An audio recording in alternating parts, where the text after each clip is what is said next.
All, kindly confirm it.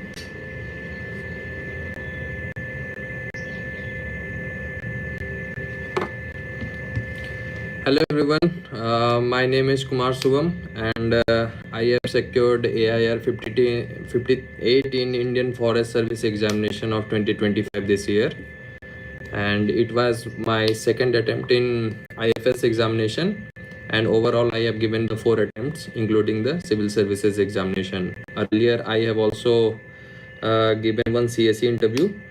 So first of all, let me introduce myself. I am from Gaya, Bihar, and I have done my graduation in civil engineering from IIT Bhubaneswar, and I passed out in 2020. And let's make this session. I will be taking in the bilingual English and Hindi. तो मेरी UPX just 1 minute.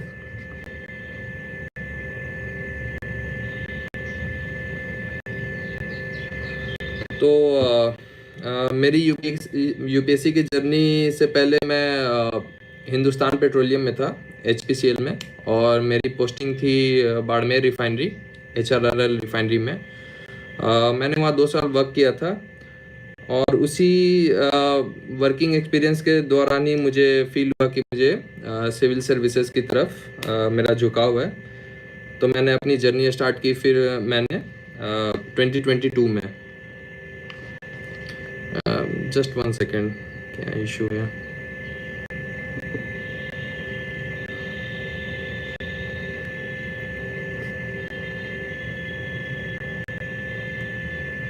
Can anyone confirm? Sound का कोई issue आ रहा है क्या? Can anyone confirm? ठीक है, ठीक है, ओके। तो यही थी मेरी यूपीएससी की जर्नी। 2022 जून में मैंने तैयारी स्टार्ट की थी। 2023 में मैंने सीएससी का इंटरव्यू दिया था। 24 में मैंने फॉरेस्ट फर्स्ट टाइम भरा था, बट मेरा प्री क्लियर नहीं हुआ था। और 2025 में मैंने पूरी साइकिल कंप्लीट की अपनी फॉरेस्ट की। तो सबसे पहले जो बात करेंगे वो है प्रीलिम्स स्टेज में, क्योंकि आजकल चीज़ें बहुत डाइसी हो गई हैं, और जिस हिसाब का paper, actually someone is saying about the sound issue. Is it not clear?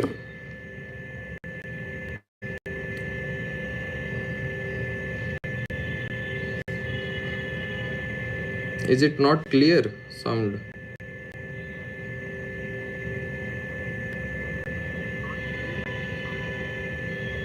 I think कुछ बाहर साउंड मेरे रूम की नहीं है, थोड़ा बाहर साइड की साउंड है।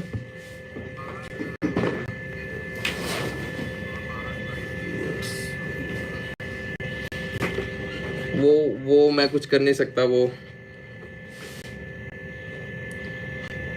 एक्चुअली बाहर की साउंड है, वो मैं कुछ कम नहीं कर सकता उसमें।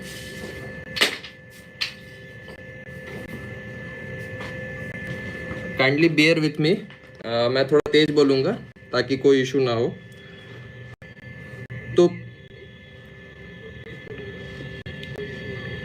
तो प्रीलिम्स का मैं बात कर रहा था। प्रीलिम्स के लिए जिस हिसाब से बहुत ही डाइसी हो गया है, और मैंने 2023 में जब मैंने पहला अटेम्प्ट दिया था तो उसमें मेरे 111 मार्क्स थे।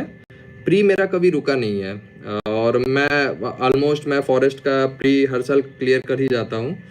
तो इसकी स्ट्रैटेजी क्या है कि पहले मैं सीसेट की बात कर लेता हूँ, क्योंकि सीसेट आजकल बहुत टफ आने लगा है। तो मेरा तो इंजीनियरिंग बैकग्राउंड है ऐसे, तो मैंने सीसेट के लिए ऑनेस्टली कभी तैयारी नहीं की है। मैं 2-3 टेस्ट दे देता हूँ एग्ज़ाम से पहले just.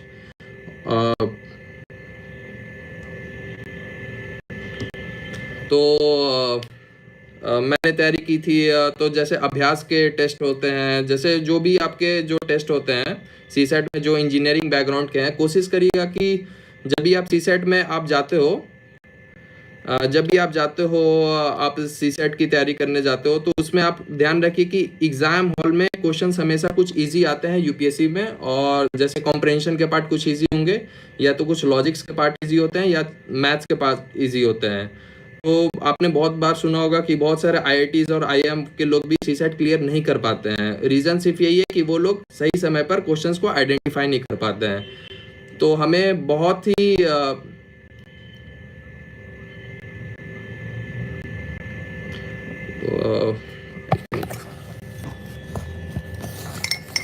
Is this a better view? तो जब तो उसमें क्या होता है कि सिलेक्शन बहुत ही इंपॉर्टेंट होता है। जो आपका सिलेक्शन होना चाहिए, क्वेश्चंस का सिलेक्शन, वो बहुत ही इंपॉर्टेंट होना चाहिए सी सेट में। नहीं तो अदरवाइज आप कितनी भी तैयारी कर लोगे आप, तो वो आप क्लियर नहीं कर पाओगे। तो इसके लिए आपको बहुत ही ज़रूरी है कि आपको मॉक देना है, जो कि सिमुलेशन होना चाहिए। सिर्फ रूम पे बैठ कर या लाइब्रेरी में बैठ के आप दोगे तो आप हमेशा सी सेट में स्ट्रगल करोगे। बाकी कोर्सेज भी होते हैं जो अपने हिसाब से आप ले सकते हो, जो अगर सी सेट में वीक है तो मैं सी सेट के लिए इतना ही बोल पाऊंगा इसमें। बाकी जीएस की स्ट्रैटेजी के लिए आप देखो तो जीएस की स्ट्रैटेजी आजकल अगर आप देखोगे 2021-22 ये सब जो चीज़ें हैं उसमें चीज़ें थी कि आप पीवाईक्यू बेस्ड अगर आप तैयारी करते हो तो you can easily clear the prelims. लेकिन अब जो चीज़ें हैं वो प्रीलिम्स में जीएस में चीज़ें बदल चुकी हैं काफ़ी। क्वेश्चन बहुत ही रैंडम आते हैं और it's more of A knowledge game. अगर आपकी नॉलेज कम है तो आप प्रीलिम्स में जीएस में आप compete नहीं कर पाओगे आप।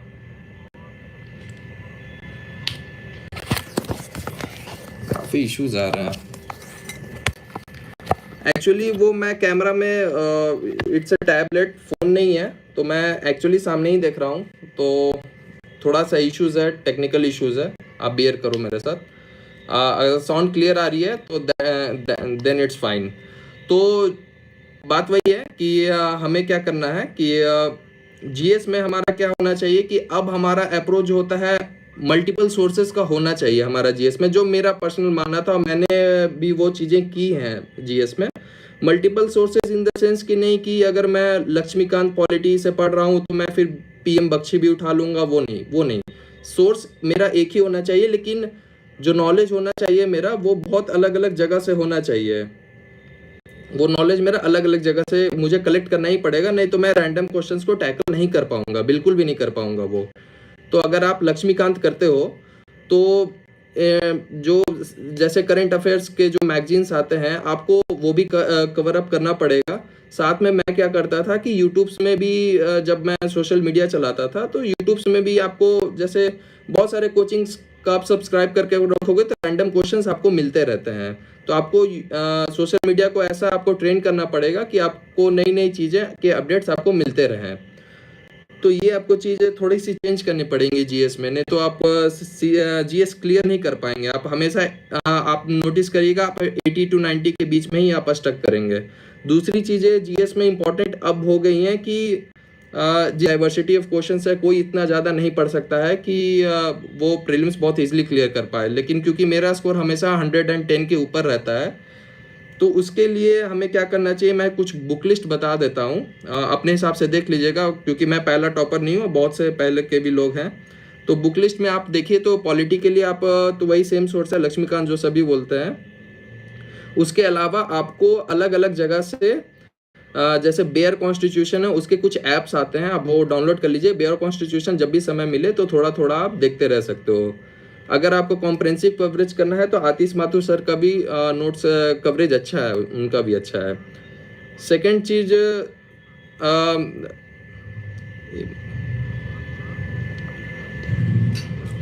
तो सेकंड चीज़ें जो आप हैं सेकंड जो चीज़ें आपको जो देखनी है वो है आपका हिस्ट्री पार्ट।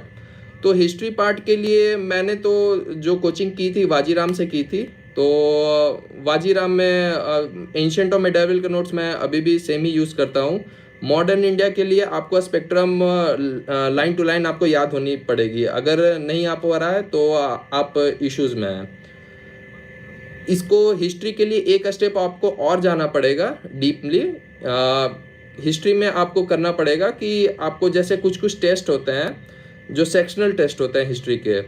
जैसे कोई भी दो कोचिंग का आप टेस्ट पकड़ लो, चाहे फोरम आईएएस हो चाहे वाजीराम हो, किसी का भी आप पकड़ लो और उन टेस्ट को आप दो। अगर आपके स्कोर 120 से कम आ रहे हैं किसी भी सेक्शनल टेस्ट में अगर हिस्ट्री की बात करते हैं तो आपकी तैयारी अच्छी नहीं है, तो आपको उस पर और एफर्ट करने की ज़रूरत है। तो आपको इंश्योर करना है कि जो सेक्शनल टेस्ट हैं उनमें 120 प्लस स्कोर होना ही चाहिए। और बात करें ज्योग्राफी की, तो ज्योग्राफी के लिए आपको कमांड होना चाहिए एनसीईआरटीज़ की क्लास 11th वाली जो दोनों किताबें होती हैं उन पे आपको बहुत अच्छा कमांड होना चाहिए। और एनसीईआरटी में एक प्रॉब्लम है 11th में कि वो बहुत ही कंसाइज वे में लिखा हुआ है। जब क्वेश्चंस आते हैं तो अगर वहाँ से अगर डायरेक्ट क्वेश्चंस नहीं आएंगे तो आप उनको टैकल आप नहीं कर पाओगे आप उनको। तो उसके लिए आपको अलग अलग जो भी कॉन्सेप्ट्स होते हैं, जैसे फ्योर्ड्स का है, एक बार क्वेश्चन आया था मेंस में सीएससी में, फ्योर्ड्स के बारे में आया था। तो ऐसी चीज़ों को ज्योग्राफी में चीज़ों को लंबे समय तक याद रखने के लिए आपको बेटर होता है कि आप उसको यूट्यूब पर सर्च कर लीजिए और वो वीडियोस देख लीजिए। अगर आपने फ्योर्ड सर्च किया हो आपको पता चल जाएगा कि न्यूजीलैंड में बहुत अच्छे फ्योर्ड्स होते हैं, नॉर्वे में बहुत अच्छे फ्योर्ड्स होते हैं। तो अगर आप उनको पिक्चराइज कर लोगे तो वो इंटरनलाइज हो जाती हैं चीज़ें। तो एनसीईआरटी को पढ़ने के लिए आपको हर चीज़ें, जैसे जेट स्ट्रीम के बारे में, तो आप एनिमेटेड वीडियोस देख लो, क्योंकि आप डायरेक्ट पढ़ोगे तो आपको समझ में नहीं आएगा वो एनसीईआरटी। वो देखने में आसान होता है बट वो टैकल करना उसको बहुत ही डिफ़िकल्ट टास्क है वो। उसके बाद बात करते हैं आपको साइंस एंड टेक के बारे में। तो साइंस एंड टेक में जो बेसिक्स है, जो साइंस बैकग्राउंड के नहीं है उनके लिए तो 6, 7, 8 की एनसीईआरटीज़ मस्ट है, उसको आपको पढ़ना ही पड़ेगा। और 9, 10th की भी आप पढ़ सकते हो, लेकिन वेटेज ज़्यादा 6, 7, 8 को आप दो। आप ज़्यादा लूसेंट ये सब की तरफ मत बढ़ो, क्योंकि वो कॉन्सेप्चुअल चीज़ें नहीं होती हैं। जो कॉन्सेप्ट्स आते हैं वो एनसीईआरटी से ही आते हैं। तो साइंस के लिए आपको वो करना पड़ेगा।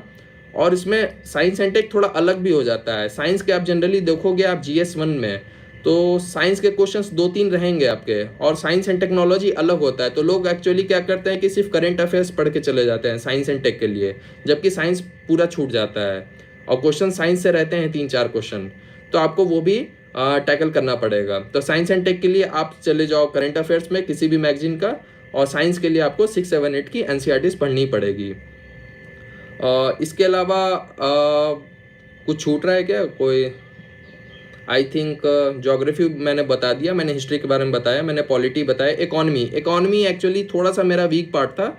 मैंने वाजीराम से भी किया था इकोनॉमी का, बट उतनी सेटिस्फैक्ट्री मतलब एक बेसिक लेवल ऑफ अंडरस्टैंडिंग हुआ। लेकिन जो इकोनॉमी चाहिए थी वो शिविन सर का मैंने मॉड्यूल लिया था, तो वहाँ से मैंने इकोनॉमी किया था। उसके अलावा मैंने इकोनॉमी कहीं से किया नहीं है। कोई बुक पढ़ने की ज़रूरत नहीं है इकोनॉमी में, क्योंकि इकोनॉमी एक कॉन्सेप्चुअल टॉपिक है और थोड़ा सा टफ भी होता है। तो बाकी अब जो करंट अफेयर्स आएगा उससे आप अपडेट कर लीजिए तो वो होगा। और मेंस के बारे में अगर बात करूं, मैं स्पेसिफिकली इंडियन फॉरेस्ट सर्विस के बारे में अगर मैं बात करता हूं, तो ये एक ऑल इंडिया सर्विस है। और सारे ग्रेजुएशन वाले एलिजिबल नहीं होते हैं। ज़्यादातर इंजीनियर्स, एग्रीकल्चर, बॉटनी, जोलॉजी, ये लोग इसको प्रेफर करते हैं और एलिजिबल भी होते हैं। तो इसमें मैंने जो ऑप्शनल्स रखा था वो था मेरा फॉरेस्ट्री एंड जियोलॉजी का था। तो एक्चुअली सिविल सर्विस के बाद इसकी एग्ज़ाम होती है मेंस की, नवंबर में होता है। सिविल सर्विस अगस्त में भी हो रहा है, तो 2 महीने का समय होता है। तो मैंने अप्रॉक्सीमेटली 1.5 मंथ में मैंने दोनों ऑप्शनल्स कवर किया था, और मेरे स्कोर अराउंड ऑप्शनल्स में 425 आए थे, जो कि एक बहुत ही अच्छा स्कोर है, डिसेंट स्कोर है। अगर आप 1 to 1.5 मंथ्स की प्रिपरेशन करोगे तो इससे ज़्यादा आप एक्सपेक्ट कर भी नहीं सकते हो। तो इसके लिए मैं थोड़ी बुक लिस्ट बता देता हूँ फॉरेस्ट्री एंड जियोलॉजी के लिए। फॉरेस्ट्री के लिए मैंने कम्प्लीटली रिलाई किया था हॉर्नबिल कोचिंग की जो नोट्स आती है, मैंने कम्प्लीटली उसको रिलाई किया था। और विद्यांशु शेखर झा सर के कुछ हैंडमेड नोट्स हैं तो उनको सप्लीमेंट किया था। मतलब पेपर 1 सर के नोट से पढ़ा था और पेपर 2 मैंने हॉर्नबिल के नोट से पढ़ा था। समय के हिसाब से आप देख सकते हैं कि आपके पास कितना समय है। तो फॉरेस्ट्री के लिए यही है, उसी में PYQ भी कवर्ड होते हैं, तो अलग से PYQ करने की भी ज़रूरत नहीं होती है। दूसरा है जियोलॉजी एक टफ सब्जेक्ट है, इनफैक्ट मैं बोलूँगा काफ़ी टफ सब्जेक्ट है। और उसमें आपको मेमोराइजेशन करना, बहुत ज़्यादा मेमोराइजेशन आपको करना पड़ेगा। तो उसके लिए मेरे पास कुछ नोट्स पड़े हुए थे मेरे फ्रेंड्स के थ्रू, मैंने प्लैनेट जियोलॉजी के नोट्स थे तो मैंने उससे किया था। और लकली मैंने अच्छा स्कोर भी कर लिया, एक डिसेंट स्कोर तो कर ही लिया था जियोलॉजी में। तो मैंने सिर्फ वहीं से किया था, प्लैनेट जियोलॉजी का क्रैश कोर्स था। उसके बाद अगर मैं ऑप्शनल्स की स्ट्रैटेजी बताऊं तो फॉरेस्ट्री के बारे में बात करूं तो फॉरेस्ट्री एक ऐसा सब्जेक्ट है जिसको आप 2 वीक्स में आप कवर कर सकते हो। मैक्स टू मैक्स आप 20 डेज में आप उसको कवर कर सकते हो। अगर आपके पास 45 डेज हैं तो 45 to 50 डेज हैं तो आप 20 डेज कर सकते हो। अगर आप 4-4 घंटे भी पढ़ोगे तो आपका वो कवर्ड हो जाएगा मैक्स टू मैक्स 20 डेज में। अब बाकी टाइम आप जियोलॉजी को आप दे सकते हो। तो ये हो गया ऑप्शनल्स की स्ट्रैटेजी। इसमें एक प्रॉब्लम होता है इंडियन फॉरेस्ट सर्विस में कि सिविल सर्विस में आप देखोगे तो इंग्लिश के मार्क्स ऐड नहीं होते हैं, जबकि आईएफएस में इंग्लिश के मार्क्स ऐड होते हैं। और इसमें मेरे स्कोर काफ़ी अच्छे थे क्योंकि इसमें मैंने बहुत ही एक्स्ट्रा एफर्ट डाला था, क्योंकि सिंस मैं 1.5 महीने की तैयारी से मैंने ऑप्शनल्स प्रिपेयर किया था तो वो कोई गारंटी नहीं था कि बहुत अच्छे मार्क्स आएंगे। तो इंग्लिश का मैंने एक कोर्स किया था। तो इंग्लिश के लिए मैंने कोई कोर्स नहीं किया था, बट मैंने जो बुक्स थे उसमें मैं आपको बता देता हूँ। मैं बुक्स का नाम नहीं याद कर पा रहा हूँ, मैं देख के एक बार बता देता हूँ आपको। इंग्लिश के लिए ये बुक आती है, इंग्लिश ग्रामर एंड कंपोजिशन की, एससी गुप्ता की बुक है। आप इस पे आप कंप्लीटली रिलाई कर सकते हो इंडियन फॉरेस्ट सर्विस एग्ज़ाम के लिए। इससे अच्छी बुक नहीं है मार्केट में। मैंने जितने भी ऑप्शंस थे मैंने देखा। रेनेन मार्टिन की भी बुक आती है, बट वो डिफ़िकल्ट बुक है, वो आप कवर नहीं कर पाओगे। तो आप एससी गुप्ता पे कम्प्लीटली रिलाई कर सकते हो। और प्रीवियस ईयर सॉल्व पेपर्स भी आते हैं इंग्लिश के, तो उससे आपको पीवाईक्यू भी कर लेना चाहिए इंग्लिश के लिए। बचा जीएस के लिए, तो जीएस के लिए जो सिविल सर्विसेज में जो हम प्रिपेयर करते हैं हिस्ट्री, ज्योग्राफी, मेंस, ये सब के लिए, तो सेम वैसा ही पैटर्न होता है, बस इसमें 4 क्वेश्चन एक्स्ट्रा होते हैं, 24 क्वेश्चन होते हैं। और इस साल यूपीएससी ने सरप्राइज फैक्टर के लिए 10 पेज एक्स्ट्रा डाला था। तो फॉरेस्ट्री में आईएफएस में के एग्ज़ाम में पेपर कंप्लीशन एक चैलेंज हो जाता है, जीएस में इस साल था, बट कंप्लीट कर देना बेटर होता है। वो मैंने फील किया है। क्वेश्चन छोड़ने में थोड़ा आप डिसएडवांटेज में रहोगे आप। अब बात करता हूँ मैं पीवाईक्यू का क्या रोल रहेगा। जैसे कि मैंने पहले भी बताया था कि प्रीलिम्स में पीवाईक्यू का रोल अगर आप देखोगे 2022 या 2023 तक, 2023 का भी पेपर मैं नहीं बोलूँगा कि बहुत एक टफ पेपर था, वो just because of the options and the CSAT वो कट ऑफ ड्रॉप हुआ था। Otherwise questions were on the very standard lines. तो 2022 तक तो पीवाईक्यू का बहुत ज़्यादा रोल था, लेकिन लेकिन अब थोड़ी सी चीज़ें जिस हिसाब का इस साल का पेपर आया है वो बहुत ही रैंडम पेपर है, जिसमें पीवाईक्यू का रोल बिल्कुल भी नहीं है, बहुत ही कम रोल है। तो बट स्टिल आपको पीवाईक्यू तो करके जाना है। पीवाईक्यू करना कैसे है, एनालाइज वाली बात होती है। तो जैसे कोई भी क्वेश्चन आया हुआ है, आप देख सकते हो, जैसे किसी भी फंगस के बारे में अगर पूछा हुआ है तो आप थोड़ा सा उसके बारे में आप सर्च कर लीजिए, आप एक्स्ट्रा पढ़ लीजिए उसके बारे में, कुछ एग्जांपल्स देख लीजिए कि उसको गूगल कर लीजिए। आजकल तो चैट जीपीटी भी आ गया है, तो आपको एक डिसेंट बेसिक इन्फॉर्मेशन दे देगा, क्योंकि सेम क्वेश्चन रिपीट नहीं होगा बट वो कॉन्सेप्ट रिपीट हो जाते हैं। तो इस बेसिस पे आपको एनालाइज करना है कि थोड़ा सा उसके बारे में आपको डिटेल नॉलेज होनी चाहिए। अगर आप 2013 से 2018 तक की बात करते हैं तो 2013 से 18 में सॉल्यूशंस नहीं देते थे कोचिंग्स लोग, सिर्फ मार्क्स सिर्फ आंसर की आती थी, तो उसके लिए आपको एक्स्ट्रा एफर्ट डालना पड़ेगा सर्च करने के लिए। 2019 से विजन, वाजीराम, ये लोग एक्स्ट्रा इन्फॉर्मेशन भी देते हैं, सॉल्यूशंस के साथ एक्सप्लेनेशन भी होता है, तो उससे आपका काम बच जाएगा 2019 वाले पीवाईक्यू से। बचा आपका मेंस की बात करूं तो मेंस के लिए मैं पीवाईक्यू का रोल तो है, मतलब अगर ऑप्शनल्स में आप देखो तो चाहे वो सिविल सर्विसेज हो, चाहे वो आपका आईएफएस का एग्जामिनेशन हो, ऑप्शनल का क्वेश्चंस मोस्टली रिपीटेड होते हैं एक पेपर में, दूसरे पेपर में रिपीट नहीं होगा, चाहे आप आईएफएस का दो चाहे आप सिविल सर्विसेज का दो। तो जनरली जो पेपर 1 होता है वो एक स्टैटिक पार्ट होता है जिसमें ऑप्शनल्स के क्वेश्चंस रिपीट होंगे। पेपर 2 एक जनरली एक डायनेमिक पार्ट होता है जो थोड़ा सा अनएक्सपेक्टेड लाइंस पे होगा, तो उस हिसाब से मेंस की तैयारी भी फोकस करनी चाहिए। और अगर मैं एक थोड़ा सा मैं ब्रीफली बता देता हूँ, क्योंकि मेरा एक्सपीरियंस है काफ़ी मेंस का सिविल सर्विसेज के लिए, मेंस के लिए। तो जनरली जो GS1 के स्कोर्स हैं वो GS1 में आपका सोसाइटी एक डिसाइडिंग फैक्टर होता है। अगर सोसाइटी के क्वेश्चंस आप अच्छे नहीं लिख रहे हो तो बहुत ही रेयरली है कि आप 90 क्रॉस कर पाओगे मेंस के। तो सोसाइटी एक बहुत ही बड़ा डिसाइडिंग फैक्टर होगा। GS2 में अगर आप देखो तो जनरली हमारा फोकस पूरा ही पॉलिटी पर होता है, लेकिन हम लोग भूल जाते हैं कि 20 में से 10 क्वेश्चंस गवर्नेंस, सोशल जस्टिस और IR के आते हैं। और इनमें प्रॉब्लम क्या होता है कि इनको डिमांड समझना, क्वेश्चन का डिमांड समझना बहुत ही डिफ़िकल्ट होता है इनमें। और हमारा सारा जो इनिशियल फोकस होता है वो पॉलिटी पे हो जाता है। जब समय कम बचता है तो हम लोग गवर्नेंस, IR और सोशल जस्टिस के क्वेश्चन अटेम्प्ट करते हैं, जिससे क्वेश्चंस की क्वालिटी ख़राब हो जाती है, तो मार्क्स भी ड्रॉप हो जाते हैं। तो ये मेरा एनालिसिस है उसका। GS3 की एनालिसिस की मैं बात करूं तो GS3 एक रैंडम रहता है, जिसमें पेपर द हिंदू के आर्टिकल से जनरली क्वेश्चंस फ्रेम किए जाते हैं। ज़्यादातर आप देखोगे तो 16 to 17 questions out of 20 the Hindu के आर्टिकल से ही होते हैं आपके GS3 के।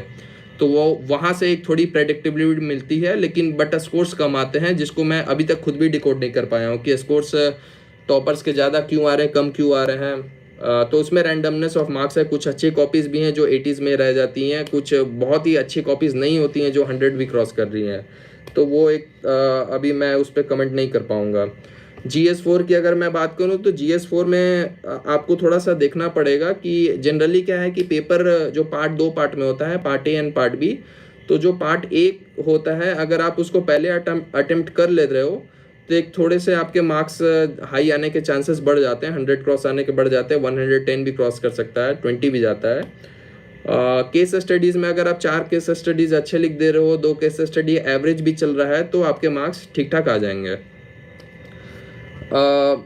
तो मैं अब थोड़ा सा इंटरव्यू एक्सपीरियंस के बारे में बात करूं। मेरा एक सिविल सर्विसेज का इंटरव्यू था जो कि मैंने 2023 अटेम्प्ट में दिया था। वो मेरा इंटरव्यू एक्सपेक्टेड लाइंस पर नहीं गया था, जिसके कारण मुझे मार्क्स भी कम मिले थे।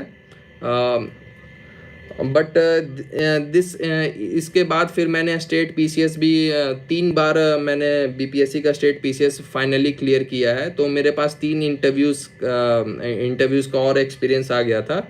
तो इस बार मेरा IFS में सुमन शर्मा मैम का बोर्ड आया था मेरा, और मेरे मार्क्स भी 216 थे। One of the highest marks थे मेरे इस साल इंटरव्यूज़ में। तो और इनिशियली ऐसा कुछ नहीं है कि इंटरव्यू में आपको सिर्फ नॉलेज ही चाहिए, क्योंकि इनिशियली मेरा 5 मिनट्स इंटरव्यू में अच्छा नहीं हुआ था, मैम के साथ ही, चेयरमैन के साथ ही अच्छा नहीं हुआ था। बट उसके बाद का इंटरव्यू मैंने कामली उसको हैंडल कर लिया था। तो वो एक आर्ट है जो कि आपको कोई ट्रेन नहीं कर सकता, कोई मॉक आपको सिखा नहीं सकता। उसके लिए आपको खुद ही जब आप तैयारी करते हो तो आपको डीपली थिंक करना पड़ेगा टॉपिक्स पर। आजकल तो चैट GPTs भी आ गए हैं जो डीपली एनालाइज करके देते हैं, बट वो मुझे लगता है कि वो सुपरफिशियल होता है। तो एक मेरा एनालिसिस है कि अगर आपके पास नॉलेज अच्छी है तो 2 स्टेज पे तो आपको बहुत ज़्यादा हेल्प मिलता है। एक तो प्रीलिम्स के स्टेज पे हेल्प मिलेगा, और एक इंटरव्यू के स्टेज पे आपको बहुत ज़्यादा हेल्प मिलती है। Mains on a different lines होता है, जिसमें थोड़ा सा प्रैक्टिस का भी ज़रूरत होता है, थोड़ा सा लक भी फैक्टर उसमें आ जाता है जब कॉपी की चेकिंग की बात होती है। जैसे कुछ एसेज होते हैं, वो अनप्रेडिक्टेबल स्कोर्स आ जाते हैं उसमें। एथिक्स है तो वो कोई आप क्लेम नहीं कर सकते हो। अनप्रिडिक्टेबिलिटी तो सारे स्टेज में होती है, तो इंटरव्यूज़ में भी होती है, डिपेंडिंग ऑन द बोर्ड। तो मेरा इंटरव्यू का जो एक्सपीरियंस वही था कि जो मैंने आपको बताया कि जो IFS में इंटरव्यूज़ में बहुत ही रैंडम क्वेश्चंस भी पूछे गए मुझसे। तो बट मेरा इस बार इंटरव्यू में फोकस, मुझे जो लगता है कि मुझे इतने हाई मार्क्स इसलिए मिले हैं क्योंकि जो मेरा वर्क एक्सपीरियंस था, HRR रिफाइनरी में बहुत ही बड़ी प्रोजेक्ट थी, 80,000 करोड़ की प्रोजेक्ट थी। अभी उसकी कमीशनिंग भी स्टार्ट हुई है। तो मैंने जो भी वहाँ से सीखा था उससे मैंने उसको इम्प्लीमेंट करने की कोशिश की थी, उससे उसको रिलेट किया था, हर आंसर्स को वहाँ से रिलेट करने की कोशिश किया था। और मैं बिहार से आता हूँ, तो बिहार में जो कुछ सोशल इश्यूज़ होते हैं, जैसे विडो रीमैरिज हो गया, डाउरी है, बुद्धिज़्म है, तो इन सब पे भी क्वेश्चंस मुझसे पूछे गए थे और इनके मैंने काफ़ी अच्छे आंसर्स दिए थे। और डाइसी नहीं था मैं, मतलब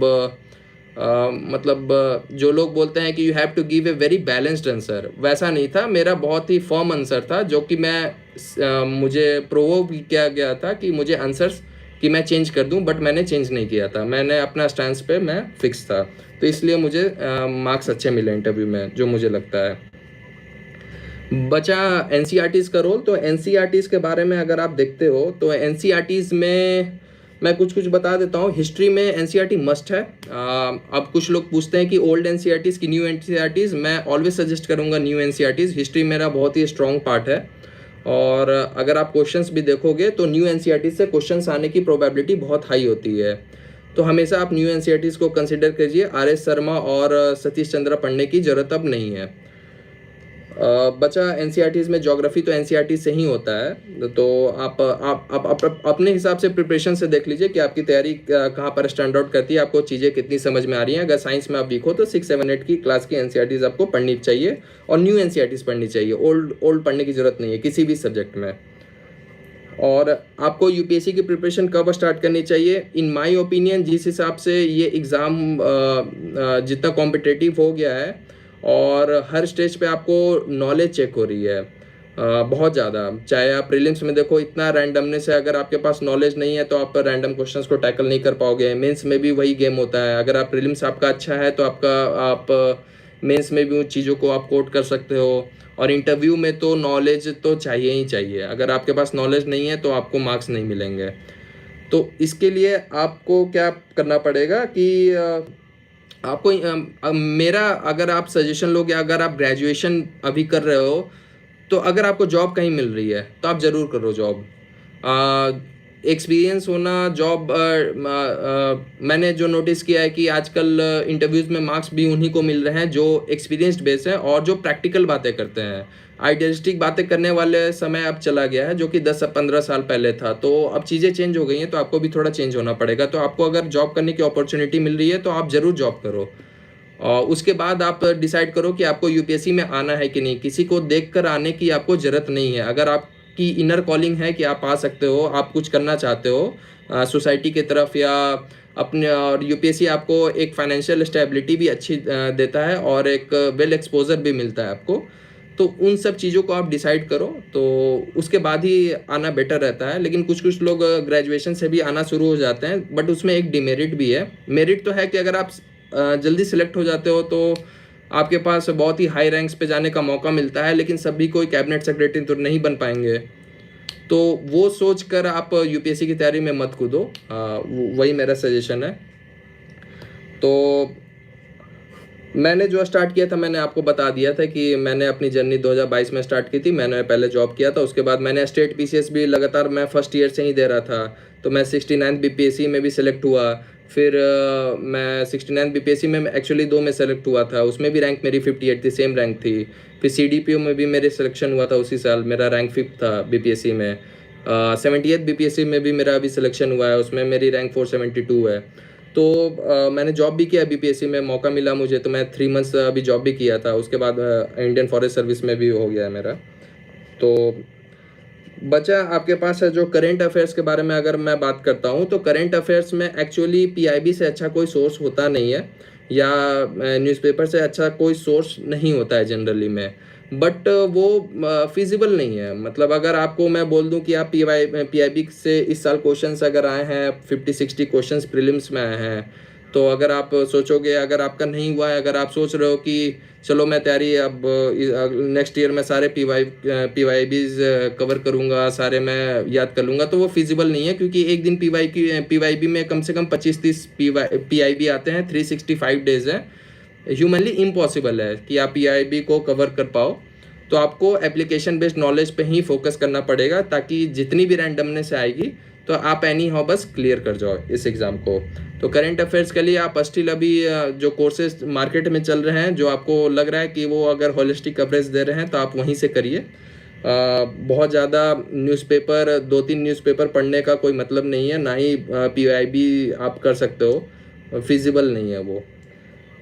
न्यूज़पेपर का क्या रोल है? न्यूज़पेपर एक्चुअली जब मैंने तैयारी स्टार्ट की थी तब मैं न्यूज़पेपर करता था। डेफिनेटली मैं करता था न्यूज़पेपर। मैंने 6 to 8 मंथ्स मैंने, और मैं जब जॉब में था तब भी मैं टीएच पढ़ता था द हिंदू। तो उससे मेरी इंग्लिश भी अच्छी थी, मेरे पहले से भी अच्छी थी। बट आपकी अगर इंग्लिश उतनी अच्छी नहीं है तो आप टाइम्स ऑफ इंडिया भी पढ़ सकते हो। ऐसा कुछ फोमो में आने की ज़रूरत नहीं है कि मतलब कि लोग इंडियन एक्सप्रेस और हिंदू पढ़ रहे हैं, तो जिनकी इंग्लिश अच्छी है वो द हिंदू पढ़ लें, जिनकी थोड़ी सी वीक है वो द इंडियन एक्सप्रेस पढ़ लें, और जिनकी इंग्लिश बिल्कुल भी अच्छी नहीं है वो टाइम्स ऑफ इंडिया पढ़ लो आप। ऐसा कोई फोमो का ज़रूरत नहीं है, क्योंकि लोग लगातार पेपर पढ़ नहीं पाते हैं। तो आप अगर मैं बोलूँगा कि जो भी अगर आप तैयारी कर रहे हो, अगर 7 मंथ्स भी आप पढ़ लेते हो, अगर मई से आपने तैयारी स्टार्ट की है, आप जनवरी तक अगर आपको पढ़ना है तो आप कोई भी न्यूज़पेपर पढ़ लो, उसके बाद आप न्यूज़पेपर को परमानेंटली छोड़ दो, क्योंकि उसके बाद आपको न्यूज़पेपर पढ़ने का ना ही समय मिलेगा और ना ही कोई बहुत ज़्यादा वैल्यू एडेड मिलेगा, बल्कि समय बहुत ज़्यादा लग जाता है। तो आप अपने हिसाब से देख लो, जो रेगुलर थे, मैं बस इनिशियल डेज में ही 2023 में मैंने पढ़ा था मैंने। उसके बाद न्यूज़पेपर का रोल सबसे ज़्यादा आता है इंटरव्यू में। इंटरव्यू में आप 2 न्यूज़पेपर पढ़ सकते हो, इंडियन एक्सप्रेस और द हिंदू। तो न्यूज़पेपर का सबसे ज़्यादा रोल वहाँ होता है। प्रीलिम्स और मेंस में उतना मेरे हिसाब से उतना नहीं होता है, क्योंकि आपके पास जो बहुत सारी कोचिंग्स है वो ऑलरेडी न्यूज़पेपर वो लोग एफर्ट डाल रहे हैं, तो आप अलग से क्यों डालना चाहते हो? आप दूसरी जगह एफर्ट डालो, आपको रिवॉर्ड मिलेगा। टेस्ट सीरीज़ का रोल क्या है? टेस्ट सीरीज़ का रोल, अगर आप सिमुलेशन देते हो तो वो सबसे ज़्यादा हेल्प करती है। टाइम लिमिट में अगर आप पेपर ख़त्म कर पा रहे हो तो आपको हेल्प तो मिलेगा टेस्ट सीरीज़ से। बल्कि वर्क आवर्स के बारे में आप कितना घंटा पढ़ना चाहते हो वो भी एक क्वेश्चन होता है। तो जनरली मेरा तो यही मानना है कि थोड़ा सा लंबी जर्नी होती है, तो आप हमेशा नहीं पढ़ सकते हो। तो आप वीक में 2 दिन आप मान के चलो 4 to 5 आवर्स आप पढ़ पा रहे हो तो ठीक है। अगर आप rest of the day 7 to 8 hours पढ़ पा रहे हो तो ठीक है। इस एग्ज़ाम में बहुत इंपॉर्टेंट होता है कि आप कब पीक करते हो। अगर आपने पहले ही आपने अपने आप को बर्नआउट कर दिया, तो आप जब एग्ज़ाम में जब सबसे ज़्यादा ज़रूरत होगी तो अब आप पिक नहीं कर पाओगे। तो प्रीलिम्स के लिए जो लास्ट के 10 डेज़ होते हैं उसमें आपको 10 to 12 आवर्स देने पड़ेंगे। लास्ट के 10-15 डेज़ बस 2 वीक में, उससे पहले आपको देने की ज़रूरत नहीं है आपको। और दूसरी चीज़ एक और है कि बाकी डेज़ में आप 7 to 8 आवर्स अगर आप हिट कर पा रहे हो वीक के 4 डेज़ में, तो दैट्स इज़ सफिशिएंट एनफ। उससे ज़्यादा करने की ज़रूरत नहीं है। अगर आप करते हो तो आप सोशल लाइफ से कट ऑफ हो जाओगे। और जिस हिसाब का ये एग्ज़ाम बनता जा रहा है, आपको हर चीज़ की अवेयरनेस होनी चाहिए कि आप सराउंडिंग्स में क्या है। अगर आप दिन भर चेयर पर बैठ के अपने लाइब्रेरी में आप घुसे हुए हो, तो आप कहीं ना कहीं फॉल्टर करोगे, चाहे आप इंटरव्यू में करोगे, चाहे आप प्रीलिम्स में करो, चाहे आप मेंस में। तो फिर भी उतना फ़र्क नहीं पड़ता है, मेंस में हार्डवर्क चाहिए होता है, बट ये दोनों जगह पे आपको सेटबैक मिल सकता है। टाइम टेबल कैसे बनाना है? टाइम टेबल के लिए ऐसा कोई शेड्यूल नहीं होता है। टाइम टेबल डिपेंड करता है कि आपका एग्ज़ाम कब है। आप साल भर का टाइम टेबल लेके बना के नहीं बैठ सकते हो एक बार में ही। तो जब भी आपका एग्ज़ाम अप्रोच करने लगे, चाहे वो 1.5 महीने हो, 2 महीने हो, तो आप माइक्रो टाइम टेबल बना सकते हो। एक चार्ट होता है micro time table, in the sense कि आप A4 शीट्स ले लो, उस पर कुछ कुछ बॉक्सेस बना दो, आप उसमें कुछ डेट्स आपको लिखना है, तो आप लिख सकते हो उसमें डेट। और उसमें जो जो सब्जेक्ट्स आपको कवर करने हैं वो भी रियलिस्टिक होना चाहिए। अगर उसमें टिक करते जाओ आप, अगर वो रियलिस्टिक नहीं है तो फिर टाइम टेबल का कोई मतलब नहीं है। तो टाइम टेबल ऐसा बनाइए कि आप अगर 6 to 7 आवर्स अगर आपने पढ़ लिया तो वो चीज़ें कंप्लीट हो जानी चाहिए। ऐसा नहीं होना चाहिए कि 10-12 घंटे की चीज़ डाल दिए और फिर बैकलॉग्स बनते जा रहा है। तो अगर आप वैसा कर रहे हो तो कोई मतलब नहीं है टाइम टेबल का। सोशल मीडिया का रोल बहुत ज़्यादा है। मैं हमेशा से शुरू से ही प्रिपरेशन में, मैं हमेशा से इंस्टाग्राम, फेसबुक, व्हाट्सएप हमेशा पे मैं एक्टिव रहा हूँ। और मैं रिप्लाई भी बहुत ही जल्दी दे देता था फ्रेंड्स लोगों को। तो ऐसा कुछ नहीं था, मैं सोशल मीडिया पे हमेशा से एक्टिव रहा हूँ और वहाँ से मैंने काफ़ी नॉलेज एक्सट्रैक्ट किया है। यूट्यूब पे बहुत सारे वीडियोस आते थे, मैं उससे देखता रहता था। तो मेरा फीड वैसा बन गया है कि मुझे काम की चीज़ें, यूपीएससी रिलेटेड चीज़ें मुझे यूट्यूब से मिल जाती हैं। तो मेरा 4 to 5 आवर्स का स्क्रीन टाइम रहता है, तो वो काफ़ी ज़्यादा है, बट मेरे लिए वर्क करता है। तो वैसा कुछ फोमो की ज़रूरत नहीं है। और दिल्ली आने की ज़रूरत है कि नहीं है, कि ये भी लोगों की क्वेश्चन होती है। आपको किसी स्टेज पे तो दिल्ली आना पड़ेगा। आप इंटरव्यू पे तो आप आओगे ही, डेफिनेटली आओगे, दिल्ली आओगे। अगर आप डिपेंड करता है कि आप किस टाइप की और फैमिली से आ रहे हो। अगर आप ब्यूरोक्रेट फैमिली से आ रहे हो तो आपको दिल्ली आने की ज़रूरत नहीं है, क्योंकि आपको जो सारा गाइडेंस है वो आपको फैमिली से ही मिल जाता है। तो आप दूसरों को देखकर मत करो।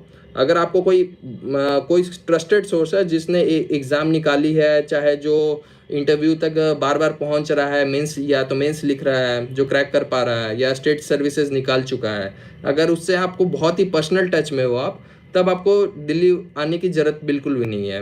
लेकिन अगर आपके पास कोई भी वो सोर्स नहीं है कि बस टॉपर्स वीडियो देख रहे हैं और यूट्यूब से जहाँ तहाँ, जैसे मैं अभी वीडियो देख रहा हूँ, बहुत लोग अगर देखेंगे भी, तो अगर सिर्फ मेरे बेसिस अगर आपका सोर्स ऐसा है, तब आपको दिल्ली आने की ज़रूरत पड़ेगी। चाहे आप किसी भी स्टेज पे हो, चाहे आप 7 to 8 मंथ एक तैयारी ले लो, एक आइडिया ले लो। एक आइडिया आपको मिलना चाहिए कि बाकी लोग कैसे तैयारी कर रहे हैं, उसके बाद फिर आप वापस घर जाके आप तैयारी कर सकते हो। तो वो डिपेंड करता है कि आप किस टाइप ऑफ फैमिली से आ रहे हैं। और एक क्वेश्चन पूछता है कि मैप्स कैसे करना चाहिए। एक्चुअली मैं मैप्स में बहुत स्ट्रांग हूँ, just because of the reason, क्योंकि मैं ट्रैवल वीडियोस बहुत ज़्यादा देखता हूँ यूट्यूब पर। बहुत सारे कंट्रीज़ का मैंने देख चुका है। गया नहीं हूँ कहीं, लेकिन मैंने मुझे हर हर कंट्रीज़ के बारे में बहुत सारी चीज़ें पता है। तो अगर आप यूट्यूब में अगर ये सब चीज़ें आप देख रहे हो, तो आप मतलब राइट डायरेक्शन में हो, क्योंकि मैप्स ऐसे आप कवर नहीं कर पाओगे। अगर आप इजराइल के बारे में सोच रहे हो कि करंट अफेयर्स में आया है तो मैं डेड सी देख लूँ, नहीं, आप वीडियोस देख लो। डेड सी में ब्लैक टाइप ऑफ लोग स्किन डिजीज़ के लिए यूज़ करते हैं, ये सब चीज़ें होती हैं। तो ये आपको वहाँ से नहीं मिलेगा। वो जब आप चीज़ों को देख लोगे, वीडियो में देख लोगे, तो आपको चीज़ें वो परमानेंट हो जाएंगी। जैसे साउथ अमेरिका की बहुत सारी कंट्रीज़ है, मैंने देखा है, हर जगह का मैंने ट्रैवल ब्लॉग्स देखा है, अक्रॉस ऑल द वर्ल्ड देखा है। तो वो मेरे मैप्स एकदम जहन में बैठ गया है, उसमें मेरे को कभी इशू नहीं होता है मैप्स में। तो मैं मैप्स वैसे ही करता हूँ, मैं पढ़ता नहीं हूँ अलग से। मेरे साइड से टिप्स तो यही रहेगी कि अगर आप देखो तो अगर जिनके पास, जो इंजीनियर है, उनके पास सिविल सर्विस का भी ऑप्शन है, और इंडियन फॉरेस्ट सर्विस का भी ऑप्शन है। जो नहीं है उनके पास सिविल सर्विस का ऑप्शन है। एक गलती लोग करते हैं कि मतलब ठीक है, आप तैयारी करने आए हो सिविल सर्विस, आप आईएएस, आईपीएस, आईआरएस यही सब बनना चाहते हो, या आईएफएस बनना चाहते हो। अगर चीज़ें आपके फेवर में नहीं जा रही हैं, तो बहुत लोग स्टेट पीसीएस में जाना नहीं चाहते हैं, जो कि मैं मानता हूँ कि वो गलत डिसीजन होता है। आपको इक्वली फोकस देना चाहिए। अगर आप बिहार यूपी साइड से आ रहे हो, तो आपको बीपीएससी हो गया, चाहे यूपी पीसीएस हो गया, उत्तराखंड पीसीएस हो गया, आपको देते रहना चाहिए। क्योंकि उससे अगर आपका प्री नहीं निकल रहा है, तो आप साल में सिर्फ आप एक चांस दे रहे हो अपने आप को, जो कि मई में होता है। अगर आप वो नहीं कर रहे हो, तो आप साल भर फिर बैठ के आप तैयारी करोगे, जिससे डिप्रेशन हो सकता है। तो उससे बेटर है कि आप साल में 3-4 प्रीलिम्स का एग्ज़ाम दो। आपको जाना ना जाना वो आप सिलेक्शन के बाद डिसाइड करो। बैठे बैठे रूम पे मत डिसाइड करो, बिना सिलेक्शन हुए मत डिसाइड करो कि मुझे स्टेट पीसीएस में नहीं जाना। क्योंकि आपको नहीं पता है, हो सकता है स्टेट पीसीएस आपको सिलेक्ट ही ना करे, आप उसके कैपेबल ही ना हो। तो खुद से आप मत डिसाइड करो अपना फ्यूचर। हो सकता है कि आप स्टेट पीसीएस में कभी सिलेक्ट ही ना हो, यूपीएससी में सिलेक्ट हो जाओ, या यूपीएससी में ना हो, आप वहाँ सेलेक्ट हो जाओ, या आप कहीं भी सेलेक्ट ना हो। तो खुद से आप अपने आप को किसी को जज मत करो। जो भी आपको अपॉर्चुनिटी मिल रही है, आप एग्ज़ाम्स देते रहो। थोड़ा आप घूमोगे भी, इससे अच्छा है कि एक जगह बैठे बैठे आप दिल्ली से फोकस प्रिपेयर करो, चाहे घर से प्रिपेयर करो। तो बाहर बाहर घूमोगे, आप एग्ज़ाम्स देने जाओगे, नए लोग मिलेंगे, तो आपके लिए भी बेटर रहेगा वो। तो ये मेरे साइड से यही टिप्स है। उसके बाद मैं जितने भी कमेंट्स आए हैं, मैं थोड़ा सा उनके जवाब दे देता हूँ। कैसे यूज करना है इसका,